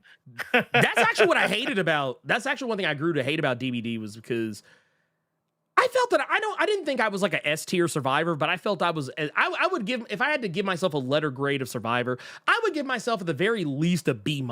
I wasn't like gonna run the killer for like 5 gens or nothing. I might get a gen or 2 up out the killer every once in a blue moon, but like I felt like I was a competent enough survivor that like, hey, we're gonna get these gens done, and hey, if I see somebody getting chased by the killer, they're getting tunneled, I'll try and get in, take a hit. Or something like that. But I'm not Ots Darva. The choo-choo train to the exit, right? Yeah. those are fun times. Yeah, dude. I'm like, hey, protect the president. Like that's basically like, it was awesome. But no, I can't, like, if I play 2v8 and like I'm playing with 7 other people who are trash, I don't want it. Because when I play the game, I want to win. I don't want to be like, oh man, wasn't it so much fun ever we're getting chased and none of us got out? Man, that was so much fun. We lost. That was great. That was so much fun. Fuck you. No, it wasn't. No, it was not. It was not fun. It was not fun. I did not have fun. I could have been playing games where I win. That's what that's what I could have been doing. But no, Longlegs, kind of like you mentioned 7 earlier, and that's kind of what I was hoping for. I was like, man, maybe this is gonna be like some 7 vibes, like no supernatural shit, like maybe a little like kind of metaphysical shit, but like nothing that's like too out there. Like, yeah, maybe this is gonna be like one of those kind of John Doe situations. Like, yeah, man, we're gonna be seeing some wild shit, man. We're gonna be trying to solve some crimes, and it's gonna get a little too close to home. Which, I mean, it hits all those hallmarks, but like, and I've actually seen some people who don't like Seven nowadays, but it's really weird. I love Seven. I don't care, you know. Seven is like one of my favorite movies ever. Yeah, no, it's well, okay. Here's the thing. As movies, like As I'm not movies, even horror yeah. movies. Yeah, just a movies. movie. Yeah, no, I fucking love that movie. It has everything. It has everything. Yeah. And And the twist at the end, fucking like, dude, great. It was amazing. It was fucking amazing. Yeah. And so yeah, you won't get me to shit on that movie. I mean, even if Fuckhead is in it. But Wait, all who's that. fuckhead? Oh, Kevin Who's Fuckhead? Spacey. Oh, okay. Yeah. It's easy to forget that he's in the movie. Because it's you don't see him till the ass end of it. So I mean, it's kind of like to whatever. the end, yeah. But spoilers for a movie that came out. I was like, what did Brad Pitt when I was in high do? school? Yeah, no. Spoilers for a movie that came out when I was yeah, right. when I had first joined the workforce. Or no, I think I was still in high school. But yeah, point is though, like, yeah, I was expecting that, and when it wasn't that, I was kind of like, okay, yeah, this is dumb. So yeah, so I get it. I totally get it. Like I said, I'll go back and rewatch it. I'll probably have a completely different opinion about it. So then here's a question for you. Oh, hit. What is it like? Some people don't really get scared. I think what used to scare me doesn't scare me now, and it's because of the me growing up Christian. I was like, demons are real. So when I saw scary movies with demons, not monsters, but demons, that shit fucked with me, because I'm like, in my mind, I believe truly that was possible. You know what I mean? But now that I don't believe any of that shit's real, it's really kind of hard to scare me. And now I need like more weird than that. You know what I mean? I need more like The Witch and Midsummer and shit like that. Yeah. That shit fucks me up. What about you? Like, what exactly scares you? Ghosts don't really scare me.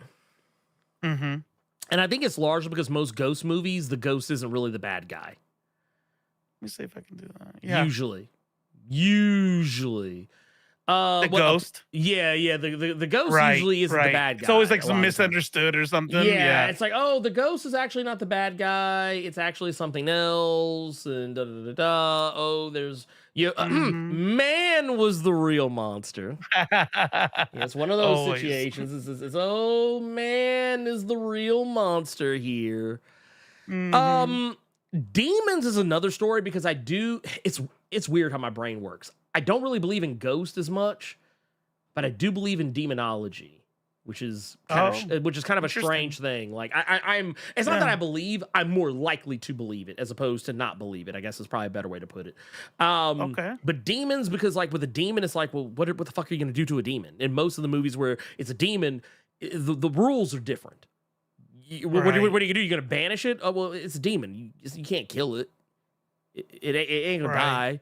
At least, well, the way they used to do it, the demon could die. But like nowadays, the way they do movies with demons in them, they don't die. They just go away for a little bit and come back. Right. So like, have you seen the new Exorcist? Oh, no. That was the one that came out, earlier this year? Yeah. I think it's in the good place, but I haven't watched it yet. I need to do that. I think I need to do that.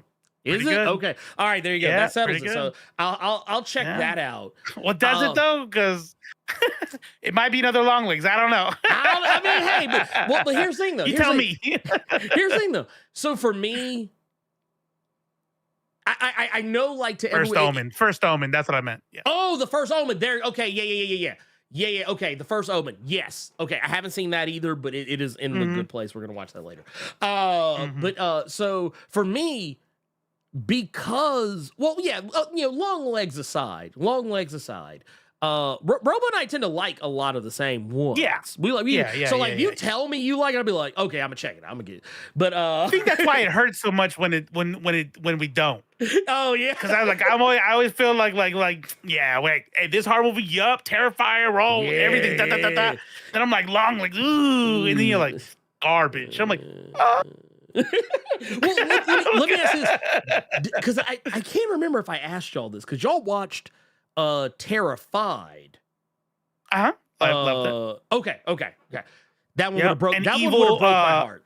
That one would have broke my heart. When evil lurks. Yes. Okay. Yeah. See those. Yeah.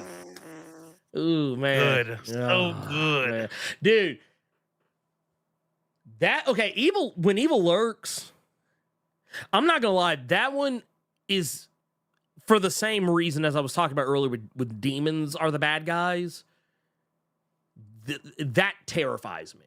Because what can you do? You cannot do anything. Like the mom eating her own kid walking down the street. That fucked me up. Dude. That fucked me up. It's like, what do you do to that?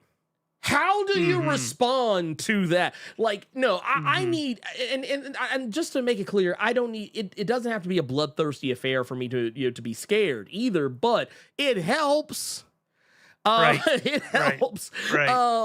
But I tell people all the time, like, and also, by the way, Hannah, I don't know how to do a poll. I tried looking around. Wait, to do a poll? I'm JV. Oh, you know what? I think I might be able to do it. Hold up, y'all. I'll do it on Twitch, but nobody's over there.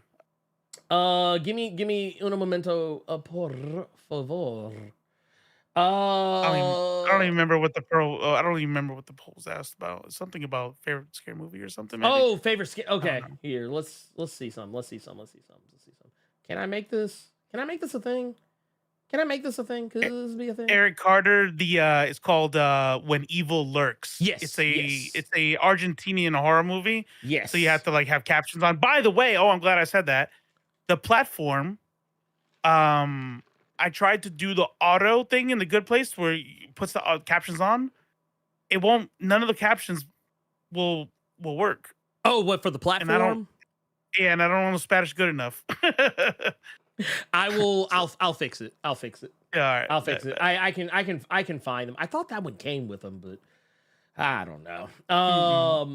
But yeah, no, I will definitely say for me, what it ultimately comes down to is it like demons? Yes, it is. Or people? Fallen. That's another one. You cannot stop that. Right. You cannot stop that. I'm sorry. You can try all you want.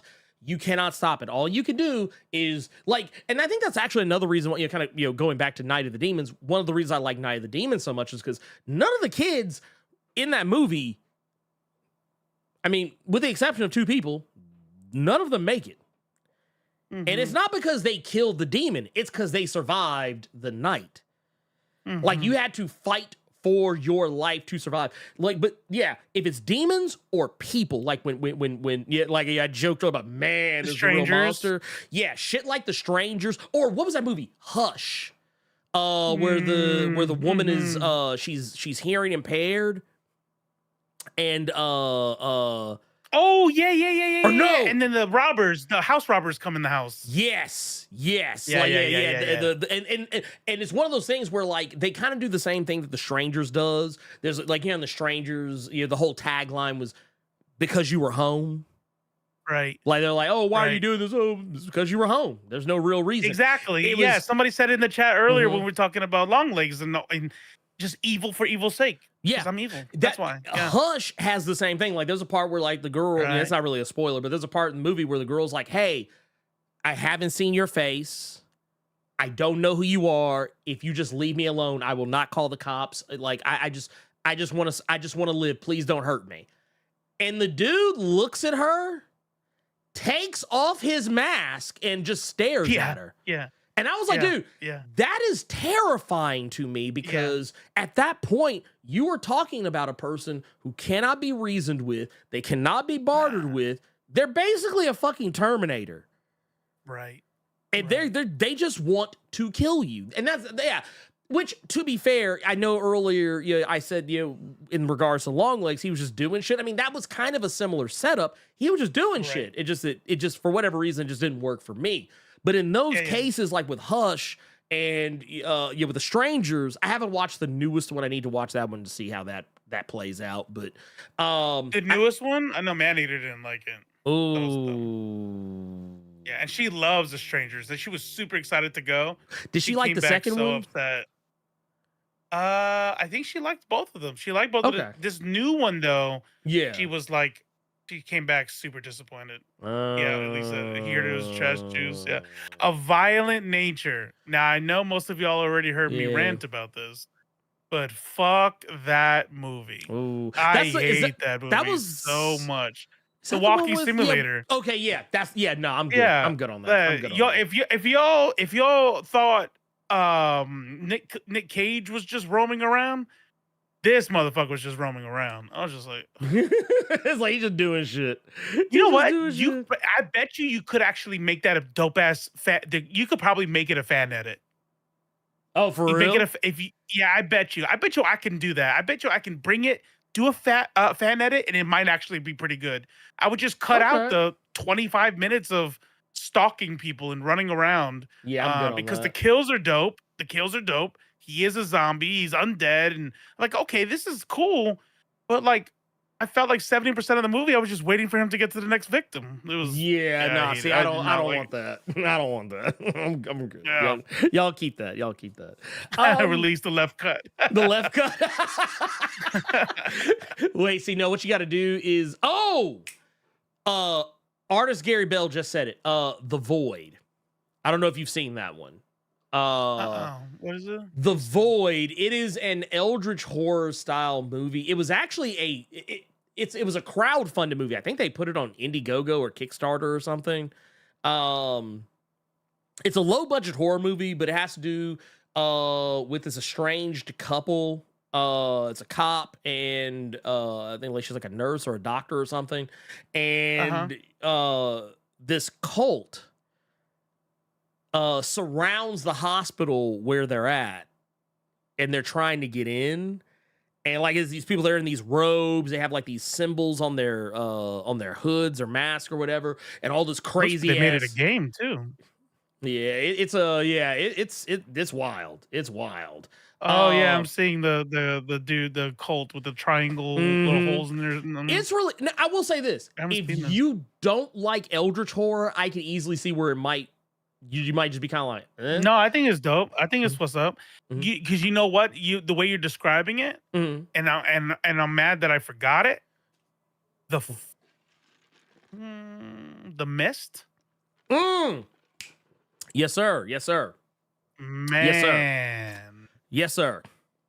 I will say this much: the main part of the movie had high points and mid points, right? The meat of the movie. Yes. It's not like I was blown away the whole time. But I'm a sucker for a whole movie being colored by something very good, and even if it's very bad. Maybe movie that was okay, but I hated the ending. I will hate the whole movie now.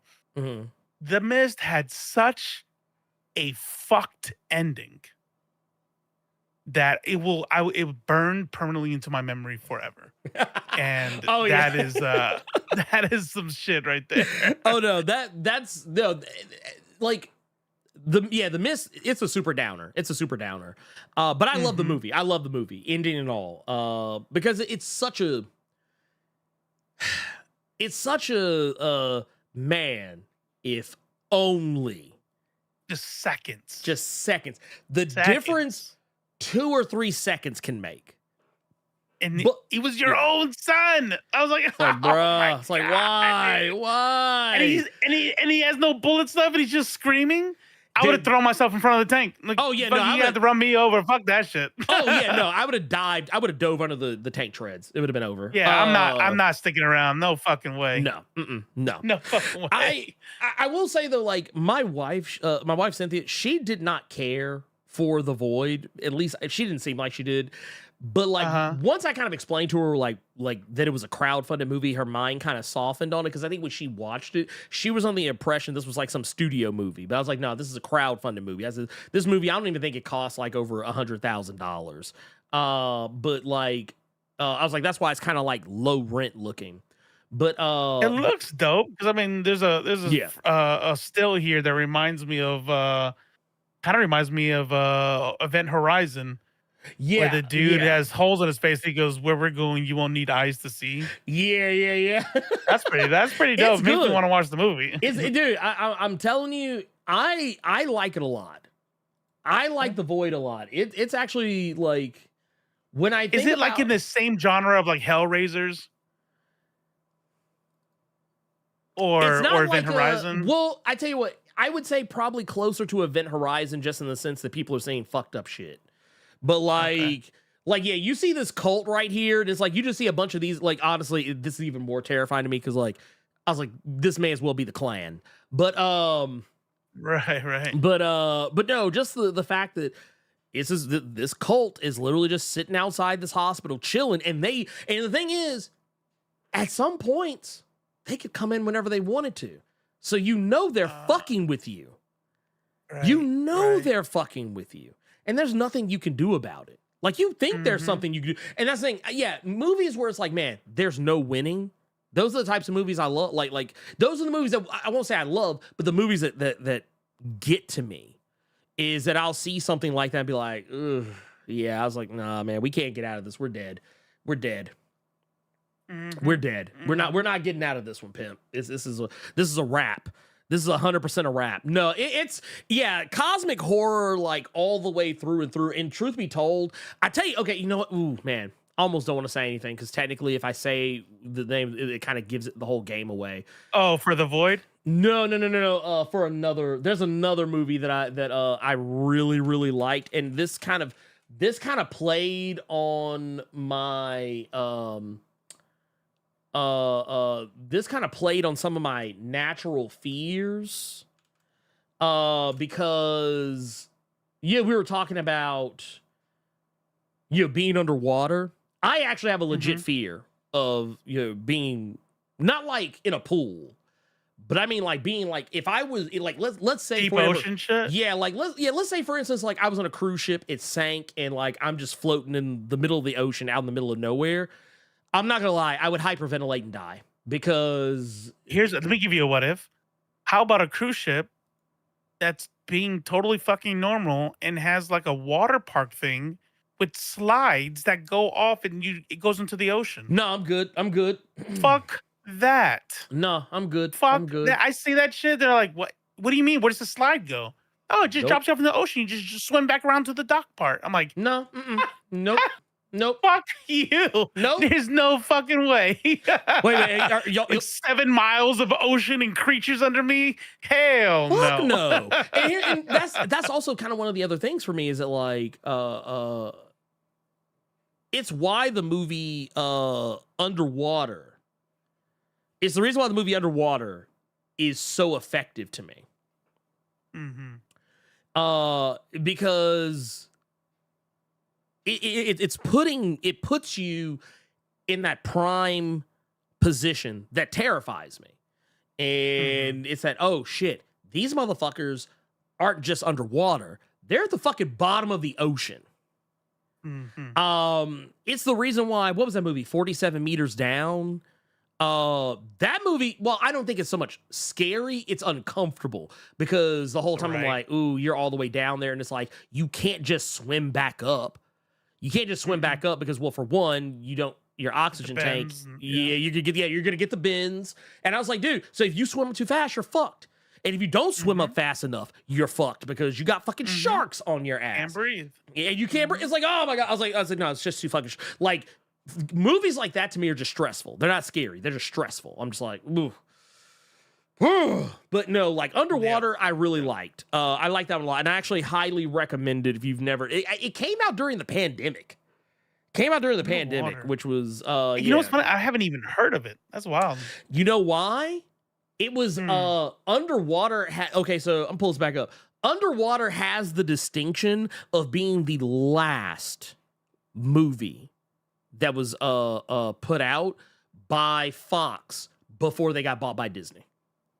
Okay. It was the last movie. It was the last movie to have the old Fox iconography when they put it out. After that, everything else was under the Disney umbrella. So that was it. Also, I used to have a very low opinion of Kristen Stewart. You can kind of see here on the poster. Mm-hmm. I didn't think she was that great of an actress. I guess at that point in time, I didn't realize. In Twilight? Yeah, from Twilight, who plays was it Bella, whatever her name is? Yeah, she was horrible, right? Yeah, she was very, very bad. Yeah. Well, this movie made me think differently. I was like, she can act. No, she's definitely been in enough movies where I'm like, okay, she is 100% an actor. Yeah. I don't know what the fuck was going on in Twilight. Some people blame the writing, but I'm like, yeah, okay, the writing, sure, but you also like everything about her on I don't know. Anyways, here before I want to bring up a movie. Just as a reminder, if you all would like to ask a question or make a statement or say what's up or whatever, quickly, in the Discord server, you can head over to the waiting room, and if you pop into the waiting room, I'll know you're waiting. And when we get to the end of this, we'll take some questions. And if not, that's okay too. As a matter of fact, here, waiting for me. we're gonna do this like the Majority Report. I'm gonna play a sound every time we open up for to let you know for the calls. Here, we're gonna. There you go, little windows. There you go. I don't hear anything, but that's for you. Oh yeah. Yeah. But I don't need to hear it. That's fine. Yeah. Wait, why don't you hear? I don't need to hear it. No, remember you said you didn't want to start doing it because it messes up shit. No, I learned why. I don't know if maybe I didn't tell you. That's what it was. I probably didn't tell you that. Oh, I know why you didn't hear it. I don't have it selected. You'll hear it later. Okay. But it was I had PC audio unchecked. Got it. But so yes, there was one movie experience that I was talking about earlier that I do not think we will ever be able to get again. It'll never, ever happen. The Blair Witch Project. Oh God, no, we'll never get that back. That's gone. We'll never. That shit's cooked. That shit's cooked. Look, if you're too young, because my wife is 37 and she was 8 or 9 when it came out. And I just want to say I'm sorry. And let me tell you all something. Y'all could laugh if you're not old enough to have been there as a young adult. I just want to say I'm sorry. I didn't mean for any of this to happen. You need a snot bubble. A little snot bubble right there. That's what it is. let me tell you. I promise you, and maybe, I won't call you a liar. I won't call you a liar. Maybe there were some people who didn't fall for it. Yeah. But many, many, many people did. Sci-Fi Channel, I was one of them. So I was also like 18 or 19. I forget what year the movie came out, but Sci-Fi Channel put out a fake documentary on the Sci-Fi Channel and played it out, that whole mockumentary, like it was real. And they kept the kayfabe all the way through the marketing. And so I was still like kind of skeptical, right? But I'm definitely like hardcore Christian. I believe in demons and shit, right? So remember, that's the brain I'm going in with. But I'm also skeptical. Like I don't believe, like I'm half the time I think people are bullshitting, right? So I'm watching this movie already accepting that I think this is real. Like, oh, this is crazy. Some found footage before found footage movies were a thing. And when it comes to them getting lost, I'm like, oh man, that sucks. Yeah, crazy. When it comes to like them hitting the tent, I'm still like, okay, so it could have been some mountain people, some country teens, you know what I mean, out there fucking with them. Like, I don't know, it wasn't scary to me. And then when they start getting to the house, when they start getting the action super, I'm sitting there like, how do you explain that? Like, what? like, oh my God. And then the last scene of the movie, dude is standing in the corner. Yeah. And then whoever's holding the camera, the girl or the other dude gets hit. Mm-hmm. And the camera stops. Clocked in the back of the head. 18 years old. Yep. And the camera goes black. And then it does like how at the end of True Stories, it always says, and 2 months later, the things were found, right? And let me tell you something. This is why I say, like, I've heard people say I didn't fall for it. Okay, maybe you didn't. But let me tell you something. That entire fucking theater in San Diego, California, packed. You could hear a pin drop. Everybody was like, what the fuck? And everyone walks out. Now, after the movie's released, then you start seeing the credits and you can look up actors' names, and it's like, okay. But this is before the internet. Also, they had was the MTV Movie Awards. I think the cast came out and accepted an award later. Right. Like after the movie yeah. was like already been out for a little bit. It was just like right. Oh. Right. They only kept the marketing up when, up till like the movie's out, and then obviously you see the credits and their actors but up until that point, you're like, man, they fucking got me, man. Everybody watched that motherfucker like it was real. And we live in a day and age where I was talking to Maneater about this. I was like, they would have to get like the news in on it, which would never happen. No, they wouldn't do it. Yeah. It's man. I'm gonna tell you what was wild to me. So there's this movie. I think I've talked to you about it. It's called Deadstream. Yeah. Yeah. I was watching that movie one day with my daughter, who, mind you, this is actually one of her favorite movies. But the first time she saw it, she didn't know what it was. And because she's a kid and she's also like super YouTube savvy, and like that's pretty much the majority of content she consumes is on YouTube. And because of the nature of what the story is, for those who don't know, it's a story about a guy I don't know if I can't remember if they actually call it YouTube. I think they use every name but YouTube. Something else. It's like some other social media platform. But basically, it's about this guy who was like this big time streamer and kind of prankster YouTuber type of dude, and he gets canceled. He does something foul. He gets canceled.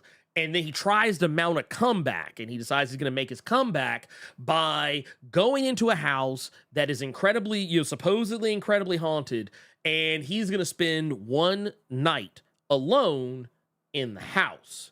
And he's he's got GoPro cameras. He's got them set up all over the house. He's locked himself in. He also, this isn't a spoiler, but like there's a part where he shows he's taken the spark plugs out of his car and thrown them off into the woods so that he's not tempted to get in his car and leave. He basically removes all the things that would be like, hey, why don't you just do this? Even like said, padlocking himself in the house and throwing and kind of. Why didn't he just do a ukulele apology? Right, that's the one that would have been. I don't know if I don't know if the ukulele was quite popping yet. When this in Hawaii it was. This motherfucker. But no, because of the nature of how this movie is shot, it's shot like it's an actual YouTube stream, like an IRL YouTube stream. So we're watching it for about at least 30 or 40 minutes because I haven't mentioned anything about the fact we're watching a movie. It's just something I put on and she just happened to start paying attention.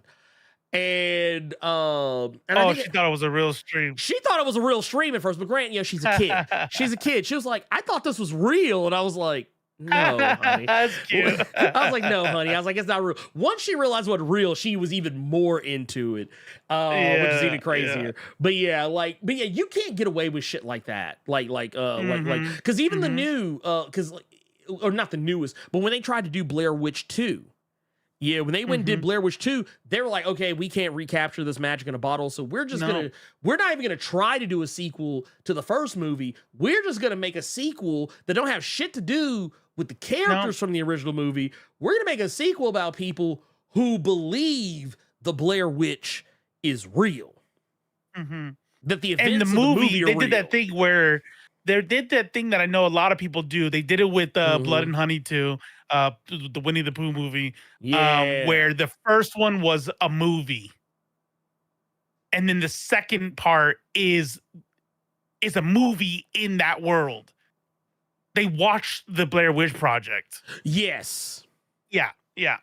Which it was dumb. It was dumb. You know, no, you couldn't do it because then it was filmed like a cinematic movie. It was just they tried to do some camera shaky stuff. It's just like it wasn't hidden. But check this shit out. I'm gonna give you some numbers. Ooh. The Shining, right? The Shining. Budget $19 million. Don't ask me how. That had to be for Jack. Box office. Yeah, but God be. The box office opening 622,000 actually bombed in the box office in opening weekend. Damn. Worldwide, 42 million. Okay. Hereditary. We talked about that. We love that movie. Hereditary budget 10 mil. Box office opening 13.5. Worldwide 87 mil.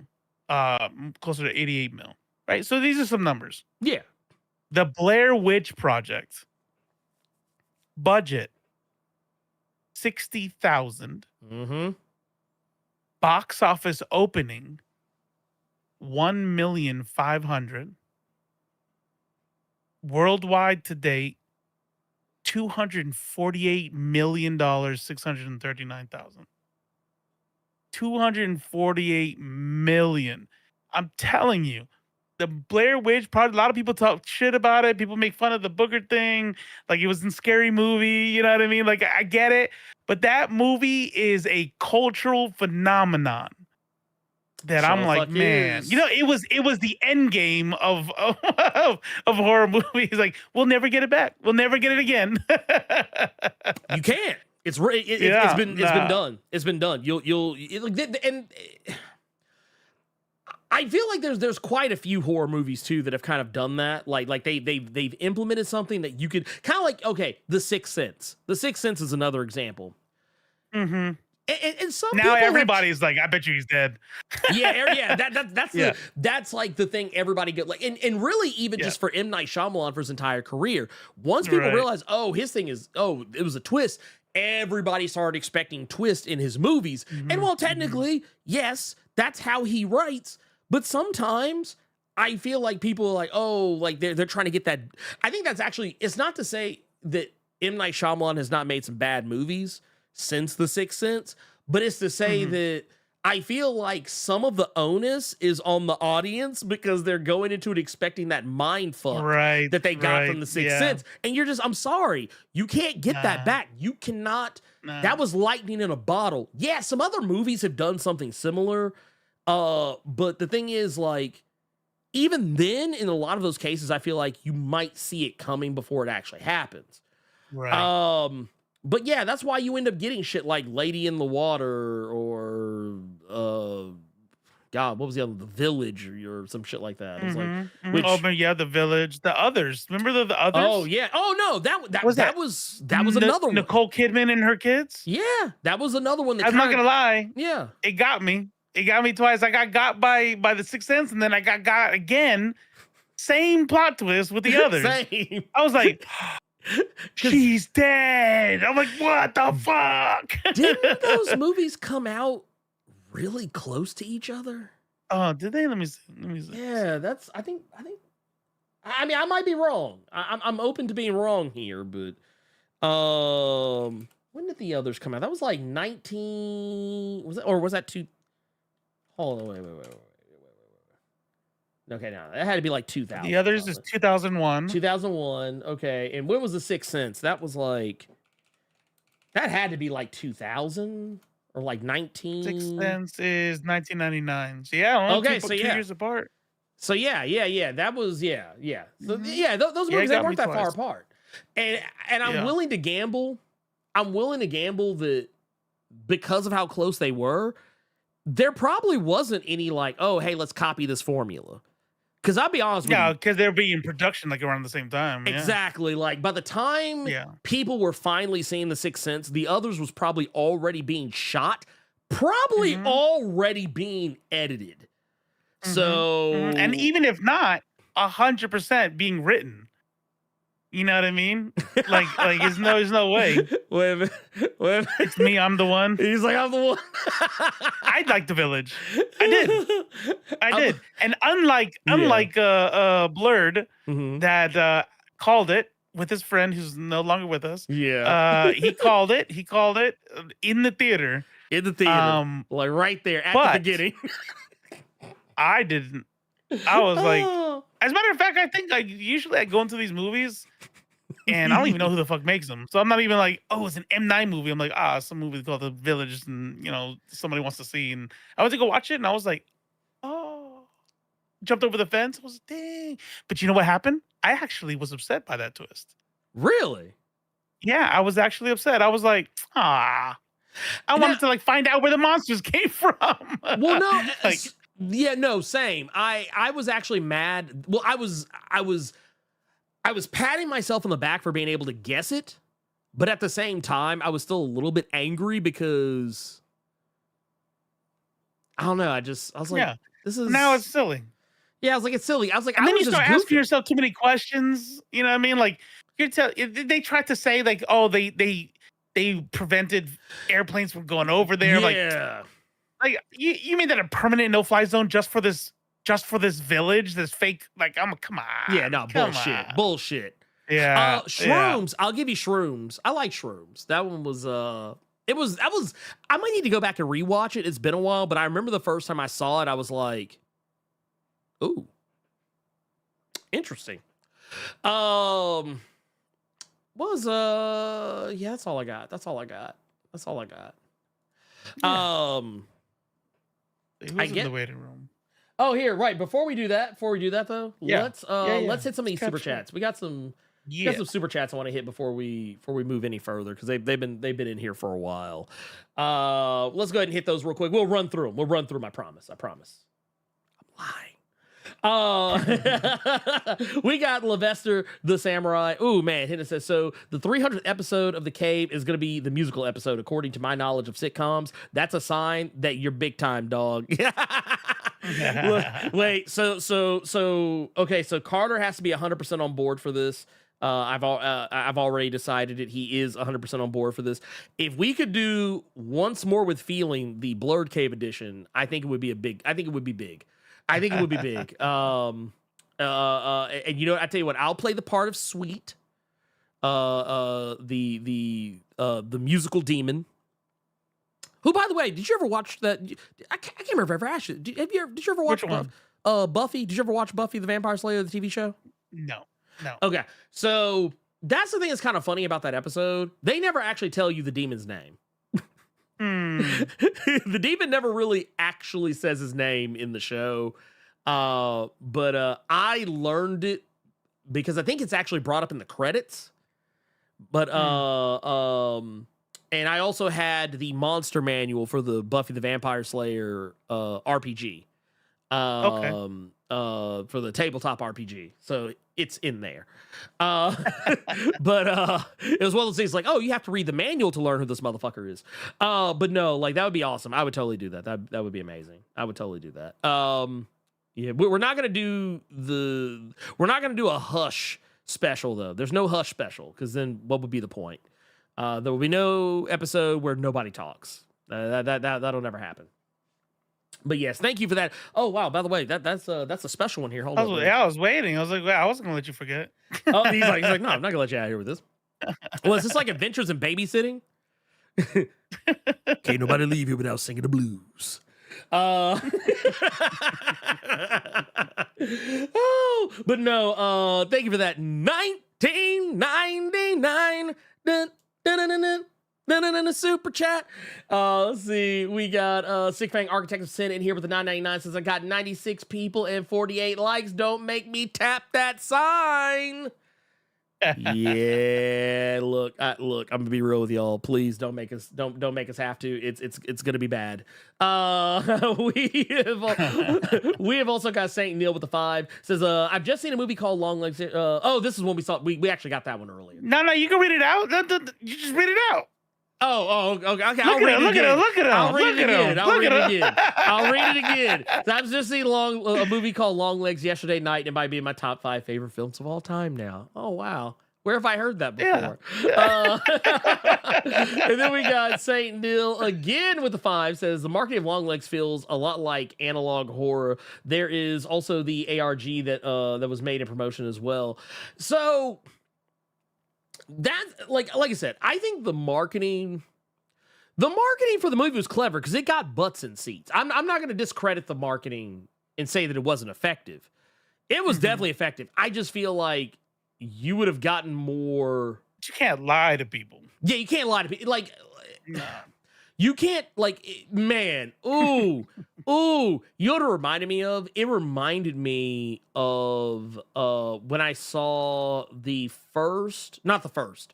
Well, I know the first of the new Godzilla, of the American versions.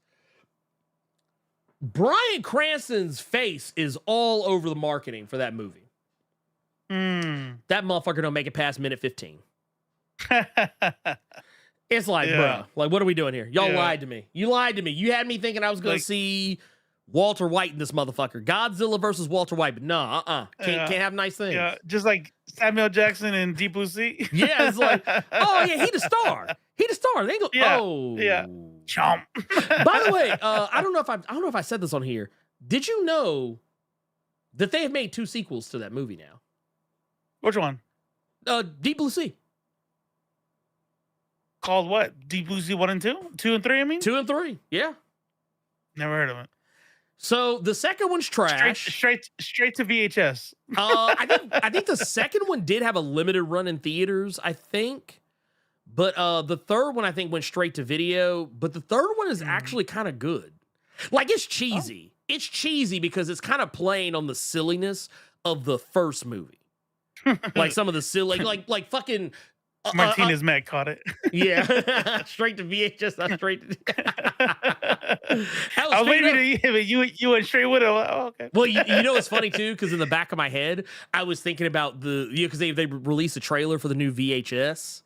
VHS Beyond. Yeah. And I think I put it in your server. I haven't said anywhere else, but like I learned that apparently former well, technically she's still a game journalist, but a game journalist and now game developer, now voice actor in video games is in that movie. Who's Alana Pierce. She worked on God of War. Ragnarok, I think, if I'm not mistaken. I have it in your it's in your server in the underneath the trailer. I put a little thing talking about it. Yeah. But yeah, she's in it. I was like, dude, that's really fucking cool. But Daryl with the 5 says, I'm with Left. I was spooked by dark supernatural stuff due to the faith Spawn had fucked with for weeks, then forced myself to deal with it better. So yeah, man, I think that's also a little bit of why sometimes religious iconography in horror movies does actually mess with me a little bit. Not a lot of it. It depends on what it is. It's when you do like movies like The Exorcist, why those movies hit a little bit differently for me, because I grew up Catholic. So like all that shit is kind of like in the back of my head. Like, you know, all the rituals and the pageantry and all that stuff. Like all that stuff's in the back of my head. So like those usually hit. Those will hit a little bit different for me than they probably will for some other people. So I totally get where you're coming from on that. You'll like First Omen then. Oh, okay, then yeah. For sure. Ooh. Okay, let me ask you this. And I promise we'll move on to the calls. We gotta do Elite's we gotta do the video. Yeah. Did you ever watch The Last Exorcism? Oh, I have to see. I think I have. I have to look at the scenes. It's a found footage. It's about a guy who's like a preacher, but he's kind of like 2010. Yeah. Yeah. I have. Yeah. Yeah. That movie to me was also kind of wild because of its twist. You know what's funny? Because she did that little crab walk thingy thing. Yeah, I remember that. Yeah, and it was real. Like she actually real. Like, it wasn't like she did an interview where that's what got her the thing. Yeah. Yeah, she was I remember her talking about it, and And they said, okay, thank you. We'll give you a call. And she could tell they were unimpressed. And when she walked out, she turned around. She goes, oh, actually, I got one more thing. Can I show you real quick? And they're like, sure. And she went whoop and walked across the floor. And they're like, oh, that's fucking creepy. Yep. And Yeah, then that's how she in. got the position. It's like you're in. You're in. Yeah. Bring it on in. Bring it on in. you know what's funny, Britt? You know, talking about faith and how it like, you know, colors how you watch horror movies. Mm-hmm. So obviously, you know, I'm an atheist now, but even after kind of doing away with that belief system, it still fucked me up. Sometimes because I just let myself get scared, right? Because I'm imagine, man, what if it was real? That'd be crazy. But it's still, even if I don't pretend like it's real, like even if I don't let myself get scared, I'm like, I get a fucked up feeling anyway, because I'm imagining myself, man, that girl has fucking schizophrenia. Or that girl's having epileptic seizures and she's just gonna die because they think it's a demon. Like, fuck, man. This is fucking wild, you know? And I think that starts fucking my head up too. And I'm like, man, this is, yeah. It's like, nah, no mas. Yeah. I guess here, I got the video. Let's do that first. Yeah, we're gonna take a look at that. And here, let's put it over here. We're gonna move it over here. Everything has been on my main monitor for whatever reason, instead of actually showing up on that monitor. I don't know. Anyway, Appreciate you, Elite, for this indie. Yes. There's only so many games, so we are changing it to every other week. Because then Elite's just gonna run out of games eventually. Yeah. So here we go. This is it. You should be able to hear this one. Okay. But here we go. Let's let her rip.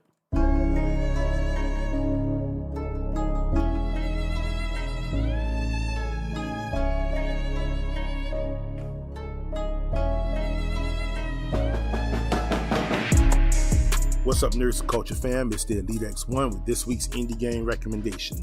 This week's game is Midnight Fight Express by solo developer Jacob Deswintle. If you ever wanted someone to make a video game to capture the high-end action feel of movies like The Raid and John Wick, then look no further, because this is exactly what Midnight Fight Express delivers in spades. The game is a hardcore beat-em-up action game with all the flair of a Hollywood blockbuster. In true movie fashion, you play as an amnesiac and former criminal who's being led across the city by a mysterious AI drone. Along the game's 41 levels, you'll fight all manner of uniquely styled antagonists that seem like they were inspired by games from the classic The Warriors film. As gangs are unique in their attacks, so must be your strategies for taking them out. And you'll have all manner of melee weapons, guns, and environmental hazards to help you get the job done. But that's not all, because the game also features an extensive leveling and upgrade system to unlock brutal new fighting moves, counters, and gadgets.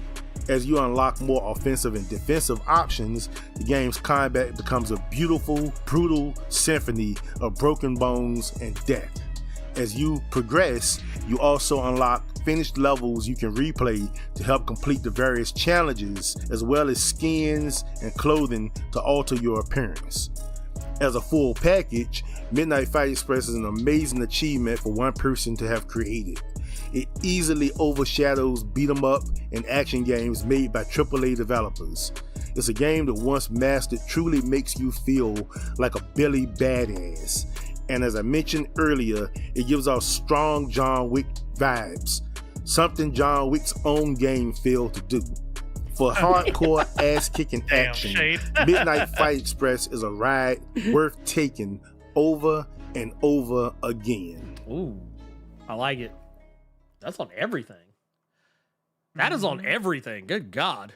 I like that. I like that. I like that a lot. I like that a lot. This is definitely one of those ones where, like, you know me and like AAA games and stuff like that. Like, yeah. But this thing actually looks clean. I like the movements. The animation looks dope. I'm probably getting this one. Yeah, no, 100%. I'm getting it. I'm gonna pick it up. Yeah. And I do own it. Wait. I totally own it. I knew I owned it. I was saying, like, I'm gonna install it now and play it, because you gave it to me. He's I like, knew, and I it's like, remembered. He's like, oh. See, Carter even said he fucks with it. Yeah? Yeah, That's what's Carter up. said he fucks. He said he got it That's for the. Oh, he got it on Switch. Oh man, you're a madman. You're a madman. Well, you know, I think that game. Well, you know, hold on, let me go back. Let me go back. I want to go back. Okay, yeah, you could probably play that on Switch. Oh damn. Yeah, you can play that on Switch. Screwface Capone said he got it on Game Pass and then paid it just to keep it. Like, that good, huh? Damn. All right. Damn. Okay. All right. Actually, you know what? This would be something I would love. I'll have to. You said think they're remaking it too? Good God. I think I saw some. At least had some earlier said one person made this game. Like, yeah. Well, it's like Yeah. Yeah, like only like it was just one person. Dude, that's wild to me. Like, this is absolutely positively wild to me. Like, I can't even damn make shorts. I can't even be asked to make shorts out of my own stream. This motherfucker's making a whole ass game. well, look, motherfuckers out here like doing the deed, like actually living the dream, living the life. And I'm over like, hey, I'm bro, like, you bruh. just gotta find like 45 seconds that you think is interesting and upload it. And like, yeah, you're right. I'm gonna do that. Yeah, I'm gonna do it. He does not do it. No. And this guy's out here making a whole ass game, releasing it on Steam. Motherfucker literally made, and not just. I want to make sure we put some respect on this. Not just made a game. He made an ambitious game. Like, because that's not a that's not one of those like easy task. 8-bit. Like, hey, look at this game I made. It looks like it was made in 1982. Isn't that cool? Doesn't it looks Doesn't like it make you feel like game. retro? Yeah. Doesn't it give you nostalgia? No, bitch. I want to see the facial features on my dude. Damn. I'm gonna have to check that out. I have to see. Let me see what their Let me see what kind of prices they talking about on this game. I might have to go break a little bread off here. I don't know why I decided to like change lanes and throw shade at 8-bit games. Like I was on call for. I'm sorry. I'll be better. He's like, look, man. He's like, I'm sorry. Oh, this okay. Yeah, they popping off for like $19.99. Okay, yeah, we can get that. What? At least said he got you.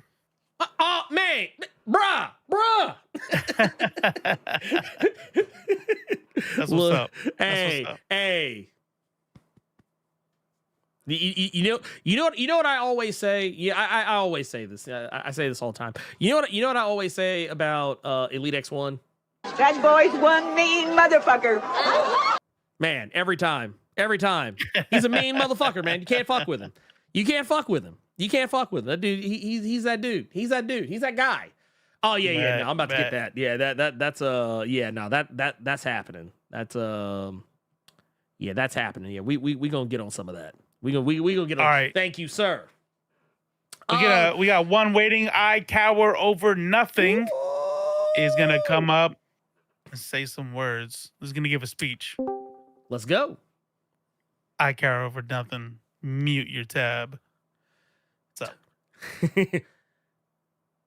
How you feeling? Welcome. Well, mute the stream and then unmute yourself. And then unmute yourself. That's it. You gotta do both. I think technically we can unmute him, but I always feel I don't want to unmute somebody and then like they get in cheeks and be like, oh shit, no, maybe mute that back up. Can you hear me now? Yes, we got you. What's going on? Okay, hold on. Let me say this because I didn't last time. Second time caller, long time listener. That's what's up. I like it. I salute my Blerd Cohen chief and Beta. Beta. I'm not gonna lie, I miss that era. I miss that era. I just want to put that out there. It'll never die. It'll never die. All right, okay. Y'all was talking scary movies. Mm-hmm. When I was a little boy, we used to go to my auntie house. My auntie would always put on scary movies. I'm talking about it's like 13 some of my cousins at my auntie house, lights out, just watching these movies, and my auntie laughing at all of us to get scared. That's a good one right there. That's what's up. I love it. Shout out Aunt Lisa. Anyways, what was the scariest one as a kid? Like during those times. To me at that time, yeah, it was always Freddy Krueger. Freddy Krueger always got me. Oh, that's a good one. That's a good one. That scene where he Look. pulls that dude into the bed and then blood shoots up into the ceiling. That should fuck me up. Freddy Krueger is partly responsible for my vocabulary. and why I curse so much. Mine was welcome to prime time. You know it. You know, welcome to prime time, bitch. Dude, that line is like Scary Terry. like no lie. That Cynthia often jokingly calls me Scary Terry a lot of the time because she's like you say the word bitch a lot, and I was like, yeah, but I'm not calling anyone I'm not usually just saying it to women. I say it to dudes too. I was like, I say it to everybody. I'm trying to be better, okay? I'm trying to be better. She looks at you and she says, out there, not in here. Yeah. You're right. You're right. Okay. There you go, y'all. Y'all now if you know don't that watch I'm Rick and Scary Morty, Terry. I'm sorry if you don't get that reference. But yeah, what question did you have? What question did you have? All right. Okay. Where does Event Horizon sit on y'all list? Ooh. So okay. So check this out. This goes right back to what I keep saying. I used to be a Christian. Yada yada. Yada. I mean, just by the way, I keep bringing that up because when I say I used to be a Christian, I mean like Bible study twice a week, Christian every Sunday. I had to pray, and it wasn't something that was made. Obviously my parents made me, but it wasn't just forced on me like a lot of kids. I bought it. Like, you know, if I was the type of kid that if I did something bad, even if nobody caught me, I'd be crying, praying about it. Like that was not okay. But when I saw Event Horizon, those kind of movies fuck with me because it plays with that idea. Like, man, it's like that. Maybe that's how fucking hell is. Yeah. And so I'm thinking about hell, the real place, and then imagining any kind of movie that just really tried to fuck with your head. And the way Event Horizon was like, you know what I'm saying? Even Hellraiser with all the way that their bodies are all fucked up and like, yeah, Event Horizon fucked me up. It fucked me up. It fucked me up. Event Horizon was a movie I didn't see when it initially came out. I saw it later, like after the hype or technically not even hype because I think the movie bombed at the box office. But like after like anyone would reasonably be talking about it, I saw it much later, like maybe 5 or 10 years after the fact. And I love it.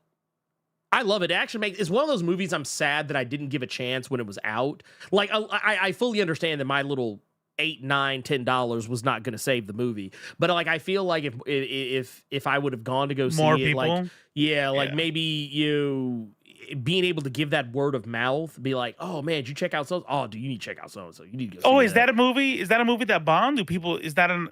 I believe it bombed. Yeah, I believe it bombed. Yeah. Oh, matter of fact, shit. I didn't even know that. You know what? Because so sometimes I go back and rewatch it, and I know I've talked to this before, but one of my favorite things to do when I watch movies that I have seen before, sometimes what I like to do is go into IMDb or on TV Tropes and read trivia and background information about the movie while I'm watching it. And one of the things I remember them talking about was that the movie bombed and that it didn't even make I don't even think it made its budget back. I don't think, but whatever happened, it was enough of a bomb that they were not going to make any more of them. That's cool. Man, that's unfortunate because I remember that. I did like that movie a lot. Also, interesting postscript. The reason why you will never get an actual legit upscaled version of it, like any upscaling they do is going to have to be done on some unscrupulous shit, is because the original work print of the movie was lost. And it was actually lost for a long time. I think they said as of the last 2 or 3 years, it was finally found, but the work print is in such bad or not the work print, but the final print of the film is in such bad condition, you can't even use it to make remasters and stuff with. Because back in those days, they was literally on cans of film. Yeah. Yes. Cans of film. Yeah. Yeah. Mm-hmm. Yeah. When by the way, I really am old. So check this shit out. This is how old I am. my first job and only job before the Air Force was AMC Theaters. Oh wow, really? And I worked I was a projectionist. And as a projectionist, I had to load up the movies. And they were on big ass fucking trays of film. And I had to like learn how to take it off the shelf, put it into the deal, run the film through the fucking camera, clip it. Yeah. I've even had to like, there was a damage thing one time and I had to like splice the film. I had to do film editing myself. They're like, yeah, you just got to cut it. You got to cut these things. They won't even see the frames gone. So they cut it, tape, and then put it back in. Now I asked some teenager, I was like, what do you guys do? He's like, it's on a, he looked at me like I was a dumbass. I was on like a Blu-ray or something. Yeah. Yeah. Because you know what? That was how, like, I don't know if you remember this, but like back when movies were like hitting the piracy, or getting pirated so easily, and like people were getting up all like these like super duper clean, crisp versions of the movies while they were in theaters. It was because of that. Those discs would come out. Yeah, it would get leaked out. They would get leaked out. And to be fair, sometimes reviewers, because I do know that sometimes they will, I don't know if they do it as much now, but I remember like earlier, like in my YouTubing career, sometimes if you got sent something, it was sent to you on a disc. Or no, actually, even prior, and I want to make sure I'm clear, not during the Blur Without Fear time, but like before that, like some years before that, when I was trying to do YouTube before. But yeah, that was basically, they would send you like an actual like DVD or a Blu-ray or some shit. And now they just send you like a link to some shit or, a link, or whatever. Yeah. Probably like some Google Drive or some shit. Yeah, something basically, like that. yeah. But dude, that is like, matter of fact, I was actually trying to explain that to Cersei the other day when we took her to the movies. Because I think it was when we went to go see Deadpool and Wolverine, and we like to sit up at the very top. And you see that beam coming down, and I was trying to explain it to her. I was like, I said, once upon a time, what you just said, everything, like how it used to be, you had film, like actual, like a can with some film in it. And when I told her, I said, I said, now, she's like, but it's still a projection, right? I was like, yeah. But I said, nowadays they have projectors that can like, play off of thumb drives and Blu-rays and have built-in hard drives sometimes and shit. So I said, I was like, working in a movie theater day does not mean the same shit it used to, man. That you want to talk about not being able to recapture some fucking magic? Film is gone. Film is gone. All right, Ikehour, I kind of almost forgot you were there. Sorry. Is that it? Hold on, player. No lie. I worked at AMC as well, but it was probably well after while you was in the service. And I was trying to get what year? Like 04, 05. Okay, yeah. So I had been in the Air Force like 4 or 5 years by then. Yeah. Oh, damn. So I was trying to get to the projection booth just for them to tell me, oh no, I saw mechanical now. We don't need nobody up there.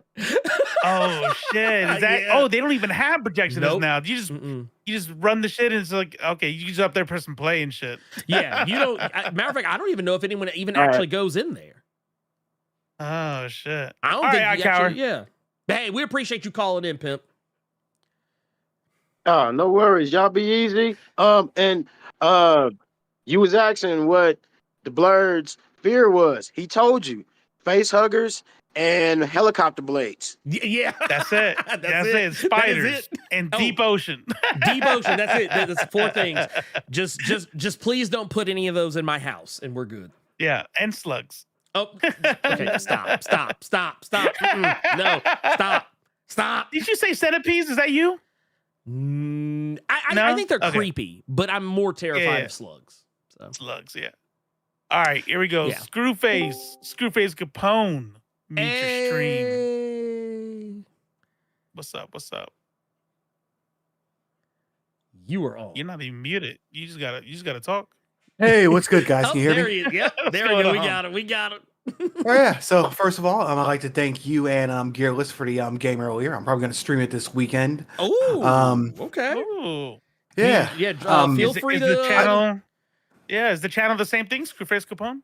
Yep, it is. I usually stream on Twitch and YouTube. I've been streaming EA College Football these past few weeks, so I might just switch over to that. But anyway, enough of that.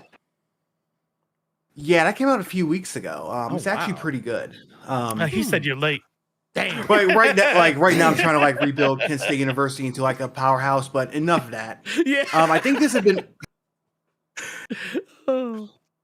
Yeah, that's my alma mater. But anyway, enough of that. I think somebody had mentioned this in the chat earlier. But do you guys consider films like what is it, I Spit on Your Grave or Cannibal Holocaust actual horror films, or just torture porn films?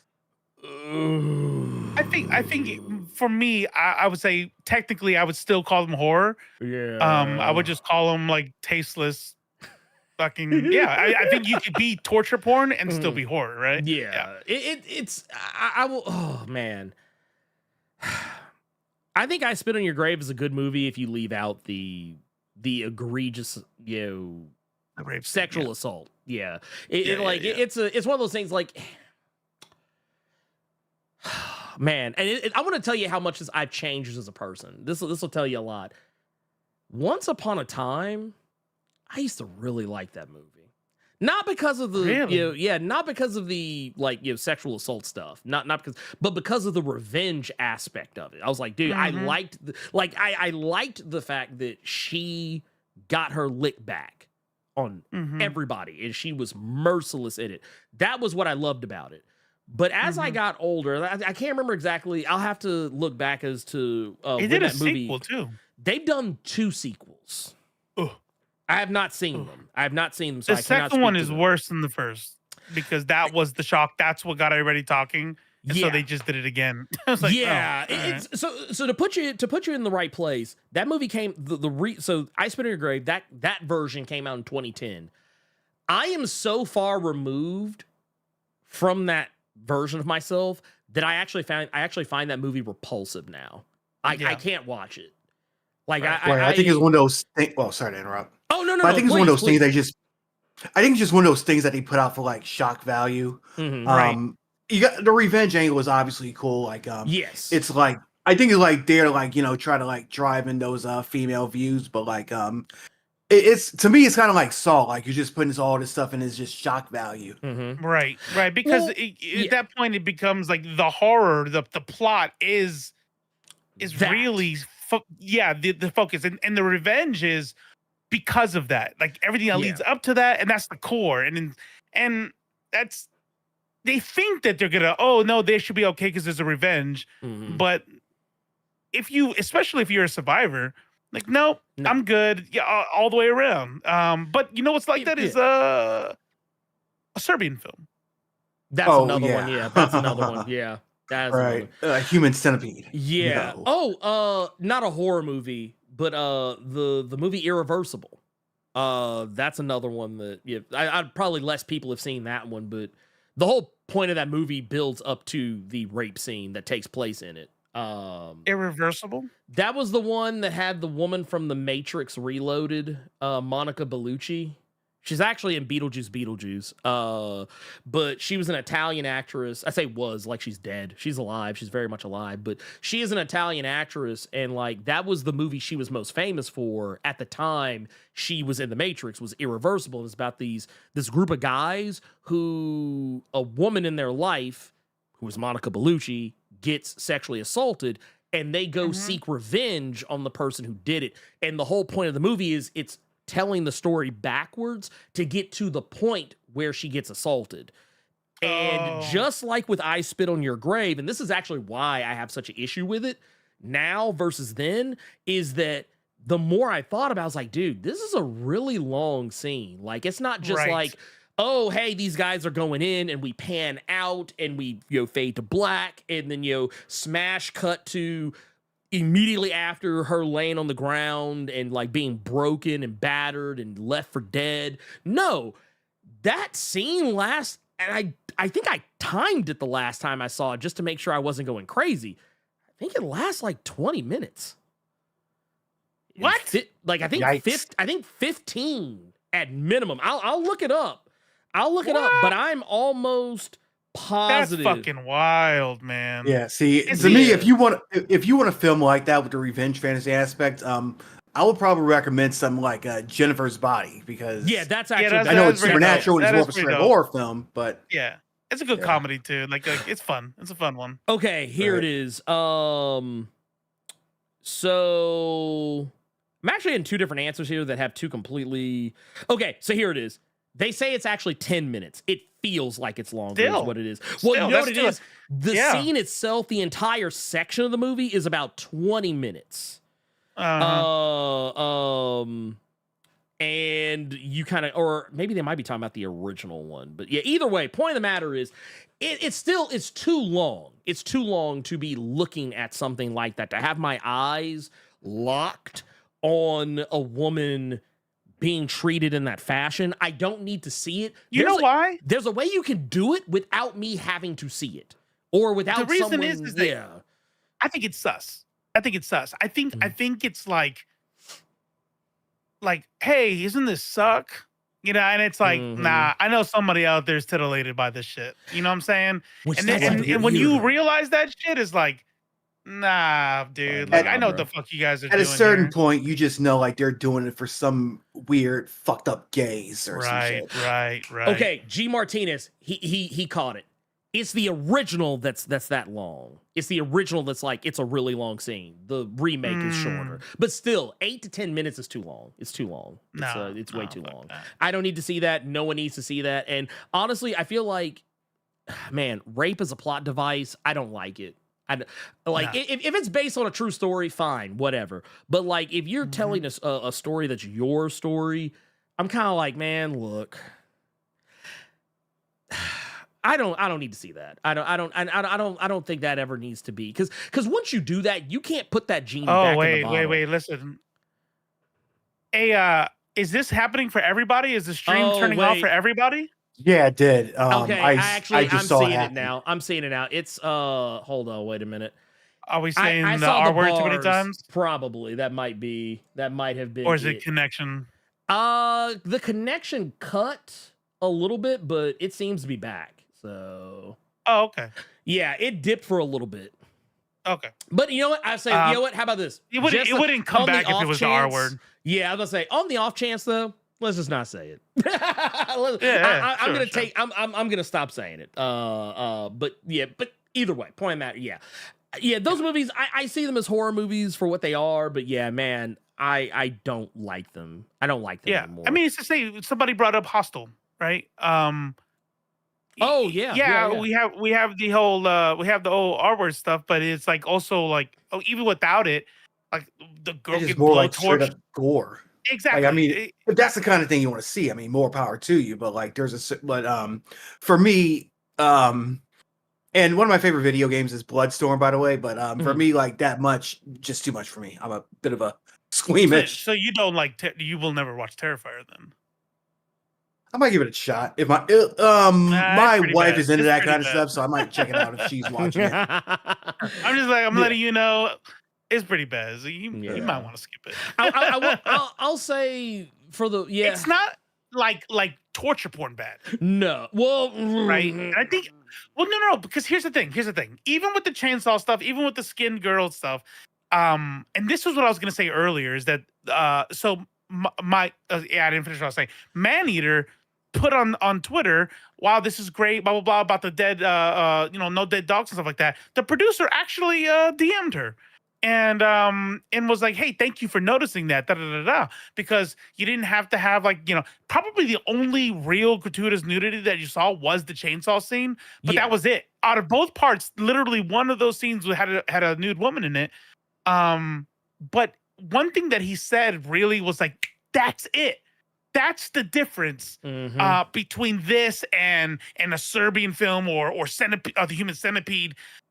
And what he said was, we've tried to make it so ridiculous that you're watching a good slasher flick, and it wasn't like your brain doesn't think it's real. Like there's a scene in part 2 where he kills one of the girls in the bathroom and he's like bashing on her body. And I remember thinking, I'm like, that's clearly like a CPR dummy torso or something. Like it looks like plastic, but it was like, yeah, I mean, it's supposed to be whatever. The other movies like Hostel and shit is like, no, they want your brain to think it looks real. That's the torture porn about it. Okay, So there is a difference. You know what I mean? But yeah, it's gratuitous and fake looking versus it looks real. I'll put it to you like this. I was okay with Cersei watching it. And she's right, like, because you can't. It's not. But would you let her watch Hostel? No. Yeah. See. No. And I would say Terrifier is definitely bloodier, but there is some that weird line where one is clearly fiction. Yeah. It's Terrifier is silly. Like, and to be fair, on one level, she's seen like the Scream movies, so those can. I know the most recent one was kind of like way more violent than I remember any of the other ones being, but like even then, it was kind of like one of those things where it's like, you know, she recognizes none of it's like real. So she doesn't care. It doesn't give her nightmares or anything like that. She doesn't like go around thinking, "Ooh, I want to do everything I just saw this person do on the movie." She doesn't think like she's well adjusted. And if she did have thoughts like that, she would have already. You would have seen it. I'm like, all right, you need to stop watching those movies. But yeah, she's obviously handling it. Yeah. Yeah. All right, Screwface. You got anything else? No, that's all I had. All right, man. Hey, we appreciate you. Also, hey, hope you enjoy the game. And if I get a chance, I'll try and check in, see if I can catch you streaming it. Yeah, definitely. Right, put it in the promote me so I can see it. Yeah, please do. Cool. Because they do a bunch of other gaming stuff too, but I'll definitely put it in there. But thanks a lot. Anytime, and you have a good one. And I guess I think that's it. I think we're good. That's it. I think we're good. We got a super chat here that I want to hit before we run up out of here. But I think that's it. Yeah. Here is actually here that I can click on it and pull it up here. That'll just be easier. We got Daryl here with the 5. Says, though I have seen some horror movies, it's not my favorite genre. For the most part, I felt it was a hopeless genre that only bored people watch. I mean, you know, honestly, that's how I feel about rom-coms. Yeah, okay, you know what? All right, I'm not. It's not machismo. I know people freaking always like, okay, you're too manly. Nope. I don't give a fuck. I watch cartoons all day. Get the fuck out of here. It's not about manliness. I literally hate rom-coms. Yeah. I find them super formulaic. I find like, yep, I get it. Oh, he's kissing. The girl kissed him. Watch in 5, 4, 3, 2, 1. Other girl. Oh, she's gonna see it. She's gonna misunderstand, and it's like it's the same shit. They're gonna over and over. I hate them. They're gonna they're either going to get together and then break up because of a miscommunication, or they're going to almost get together but then drift apart because of a miscommunication. And it's always going to be a miscommunication that could have been so easily handled if both people just either said the thing, like they said the thing, whether if they texted it or spoke it out loud, sent an email, like it all comes down to this.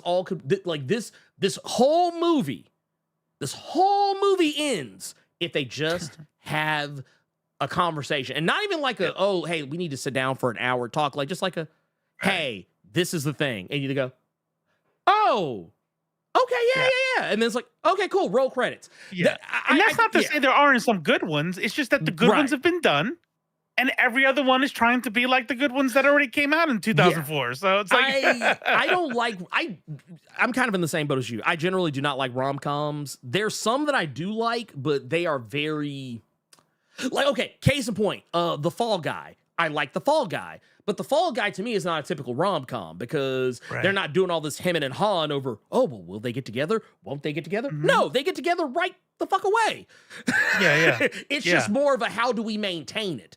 And it's also framed around the movie industry, so like there's a little bit of a different bend there. You know, there's others that I can't think of right off the top of my head, but that's like the most recent one. But yeah, horror movies for me, it's about that dopamine hit. It's that dopamine hit that I get when I see people in scary situations, or even for myself when I'm like, ooh, they're in a scary situation. Shit like that. But that's what it is for me. But I totally get it. I'm a weirdo. I watch horror movies when I go to sleep. So horror movies are just my favorite. But here's what I can tell you. I cannot tell you how happy I was in this. How happy I am in this age of A24. Oh, okay. Because Yeah. I would absolutely agree with you. It didn't stop me from enjoying them. I've loved horror movies always, but I would have to admit that most horror movies are bad. They're low budget. They're they're never going to win Academy Awards, and because they don't win Academy Awards, that means studios don't put money to them, and they're always quick cash grabs. And we have entered into this new phase of what they call it high horror. Yeah. Some people think that's elitist to say, like, no, I get what they mean. Like it's elevated. just like it's gonna have more depth to it. It's like not just a titties and teens having sex and then being stabbed against the wall. It's like it's deeper, and that's why we have Talk to Me and Hereditary and even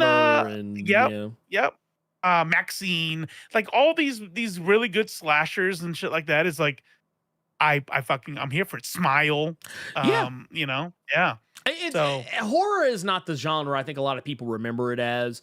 And yes, are there a lot of bad horror movies? Yes. God, yes, there are some bad ones. But there are also some bad ones that are so bad they're good. There are some that like they're like Evil Dead. Evil Dead is a good example of so bad it's good and now it has a cult following. Yeah. And I'll say right now, Evil Dead Rise is probably the best Evil Dead movie I've ever seen. Thank you. It's serious as a heart attack. Thank you. I cannot stand the purists who are like, this is not what it was supposed to be. I'm like, shut the fuck up. That movie is so fucking good. Yeah, well, it's like, it was the same thing. Like when Evil Dead 2013 came out, the remake of the first movie, there were so many people that hated it because it wasn't funny. That too.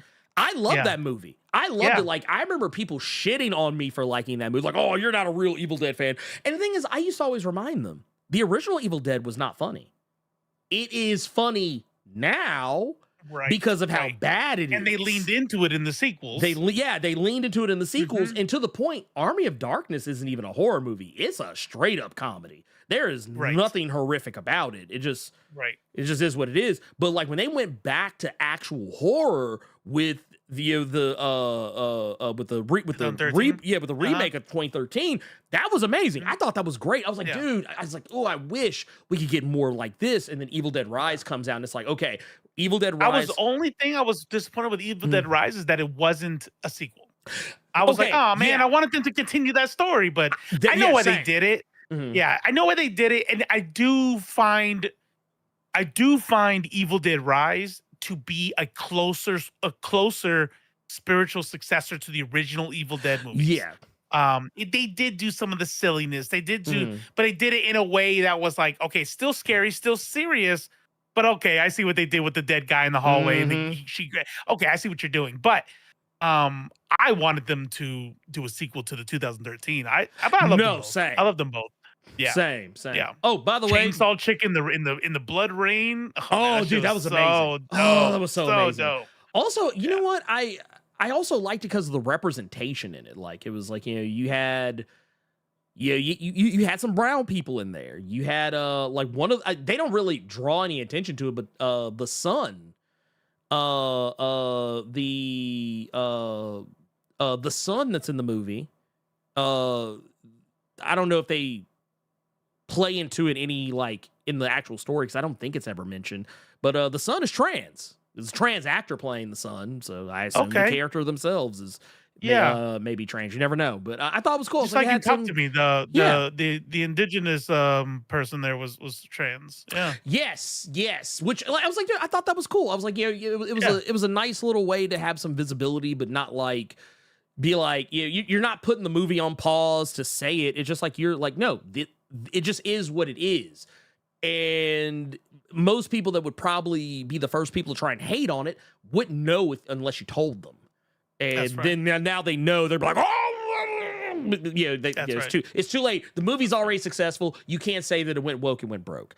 But I am gonna say, I think we've kind of already said it, but I'm gonna play the jingle. The calls are closed. We're done. We're done. There you go. It just shut down. It's off. It's done. We don't talk about it anymore. We don't talk about it anymore. That's what's up. That's what's up. You got anything else? I got nothing, man. I got nothing. I just say keep your eyes out for more videos and follow us on Threads. Follow us on Threads. That's a thing. Yeah. nerdsofculture.pod on Threads. We're out here. And growing. 3,000 followers. Yeah. Oh shit. Yeah. Yeah. Actually, yeah. You are correct. Mm-hmm. You are correct. Matter of fact, here I'm gonna pull this up because I think you all should see it. Yeah. I think as it stands, 2,889 on the Nerds of Culture pod. So go over there if you're on Threads. Hey, give us a look. We're out here. We do stuff and things. We're people. 100%. We're people, and you can also if you go follow Robo Strange, at Left Face TV over on Threads. Out there, hook a brother up. Yeah. Out here. I am back to streaming too. I know I said that and then I didn't stream for the rest of the week, but my daughter is visiting from Greece. So we've just been in and out. But I am back to streaming and I'm going to be cutting up the videos that from the stream that I just did. I did hurt some feelings. I don't want to minimize it. I said some things that probably people, for good reason didn't like. And I did lose some followers. So if you haven't already followed me at YouTube /LeftFace at LeftFace, not LeftFace TV for YouTube, just LeftFace. Yeah, just LeftFace. I would appreciate it because I said my opinions on the current election and I did lose some followers. So yeah, which it made me sad because I was like, you were very honest. You weren't disrespectful about anything you said. Yeah. You didn't say. Like I said, I didn't think you said anything wrong. I don't even disagree with anything that you said. It's. I think people should have calmed down about it. It was not what I don't think it was worth unfollowing anyone for. There was nothing said that was like so egregious, like, oh my and that's God. what I was always trying to be careful with. Like, it's a big thing for me to like, unless you're like out there saying like why it's okay for white people to say the N-word or something. Like when it comes to like personal opinions on stuff, it's like here is my thoughts on it. And if you don't agree, I probably ain't gonna assume that you disagree for good reasons. Like meaning, I'm going to assume that it is good because you think this is what's good, right? Right. Like some people are like, I disagree, and like, yeah, you disagree because you're a bad person.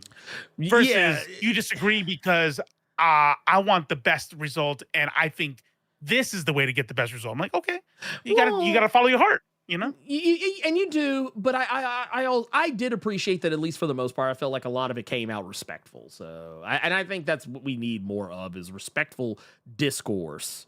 Less pointing fingers. I mean, look, at the end of the day, we are all in this bullshit together. So instead of us trying to make each other enemies, we need to stick close to as many allies as we possibly have, because at the end of the day, I think we all kind of have the same goal. And I think that it's important that we don't lose sight of that, but like we can't get angry every time someone doesn't 100% agree with every single fucking thing that we say. It's not, that's not how the world works. You'll find yourself disappointed a lot in that regard. But, and I think, just on principle alone, like I said, I don't think you said anything wrong. I for myself, I'm on Threads. I'm not heavy by any stretch of the imagination. I largely just say dumb stuff and apparently make people angry with me. That happens. That happens. I have takes. I don't even think my takes are spicy. They're like kind of medium. They're like medium spicy. Not even that. It's like the mild packet sauce at Taco Bell. Like it's not hot. It's just it's there for flavor. But no. You can talk to me there. That's where I have a lot of my takes. And it's mostly comic books. Sometimes I talk about political stuff too, but just from a different bend. I'm usually just being funny about it. It's just because I just can't right now with some of these people. But I feel like there are some people in the And I'm not even talking about like right wing. I'm talking about like on our side of the aisle that are kind of rubbing me the wrong way. Like there's the people a little too bought in. Like there's being bought in and understanding the assignment that this is what we need to do. And then there's shilling, and I don't like that. I've seen a lot of shills. I don't like it. I don't like it. But that said, you can go follow us all on each of those, and make sure to go follow Robo over on Left Face on YouTube. Go follow him on Twitch because he streams on both of those. So please go do that. We're getting really close. I think Elite X1 just pointed out. Lee just pointed out that we're getting really close. We're getting real close. As a matter of fact, I'm gonna have to take this thing down. It's not doing the thing that I wanted to do. I'll tell you how to do it. I'll tell you how to do it. Okay. I had to fuck mine too. Yeah. Okay. So it's operator error. Okay, good. I'm glad that it's shitty. It's shitty UI is what. Okay. Yeah. What you have to do, you shouldn't have to do. But I'll tell you. Okay. Well, I was about to say we're way closer than what We're way closer than what that bar up there would tell you. We're actually like 98,917 away. We're getting real close. I can literally smell I could taste the plaque. Like it's right in front of me. It's right in front of me. As a matter of fact, it's so close. I'm already plotting for the next plaque. Is how close it is. So yeah, I want to make that a thing. I want to make it happen. So we're gonna do that, and we're gonna just make sure you share the video. Make sure you like the video. Make sure you get all that stuff out there. We got more videos coming out. I put out X-Men #3 earlier. I have a couple of shorts because I think Nice House by the Sea came out this week, second issue. Got a short for that coming out. Got a video for Teenage Mutant Ninja Turtles #1 that I've been kind of sitting on. I don't know why. But I just been sitting on the motherfucker. I don't know why. You got a Gargoyles one? Got a Gargoyles one? Actually, yeah. Which, by the way, I keep forgetting to talk to you about it, but I will. I should probably do that, huh? But we got that. I also need to fix the Devil That Wears My Face one that I fucked up. That's like 80% done. Yeah, that's 80% done. Look, what I'm saying is there's some videos coming out. There's videos coming out, and I'm gonna tell you right now, you're going to miss all of them, or most of them, if you don't click that bell. You got to click the bell. You got to click the bell, and you got to tell YouTube you want all the notifications. You can't say I want a little bit of notifications. You can't say I don't want no notifications. You got to say you want all the notifications because YouTube is hoeing your boy out here. And whenever I put out videos that are not X-Men related, and I know a lot of y'all have told me you'll like those other videos. To keep those videos going, you gotta hit that notification button, and you gotta drop those comments. You gotta hit that like button on the video, and you gotta share that bad boy because man, it really, y'all have no idea. And I think I said this before. I don't want to go on a long diatribe about it, but I think I did this on the Blerd Cave some months ago, telling you, like, showing you what my videos look like when y'all are hitting that like button and when y'all aren't.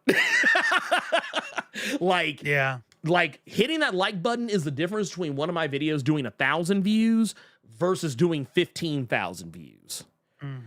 Just to put it in perspective, the Storm video I put out just a little ways back, it has 1,500 likes. Guess how many views it has? 16K. What is it? Let's do this one here.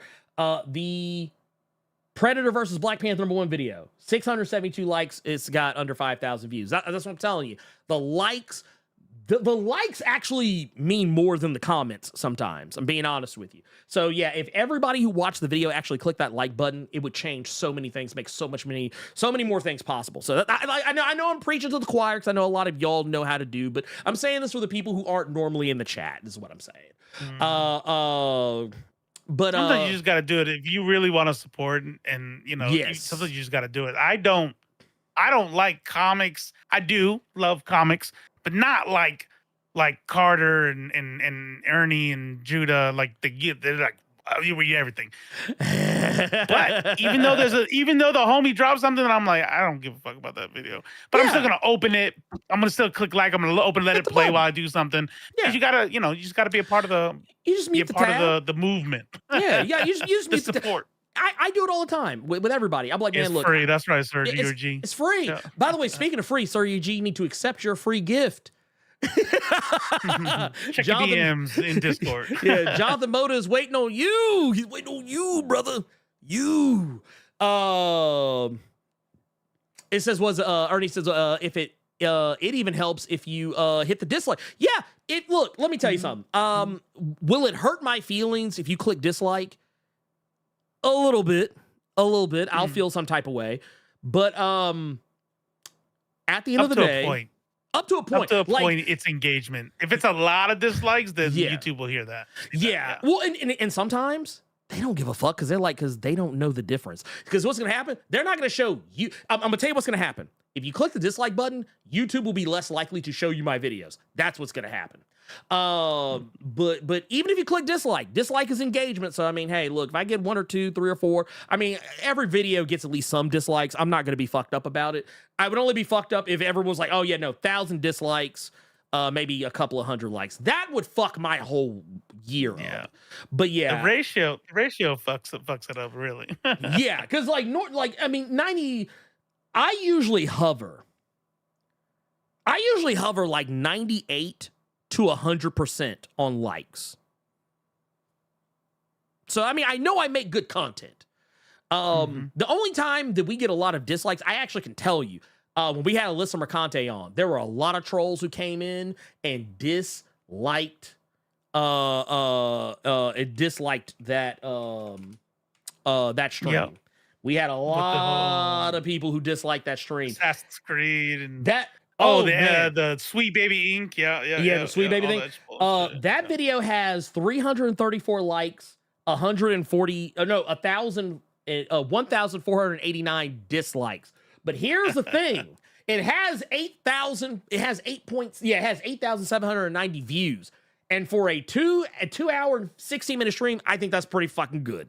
So I'll take it. It actually has more views than most of the other streams we have done. So they don't understand that hate views is still money. Hate views is money. Hate views is money. Hate views is money. But it's not like it's like worse change. Yeah. No. That's a good stream. Good stream, y'all. I think we did good. Robo, you want to take us out? Yeah, sure. Ladies, gentlemen, and MBs, that is the end of the show.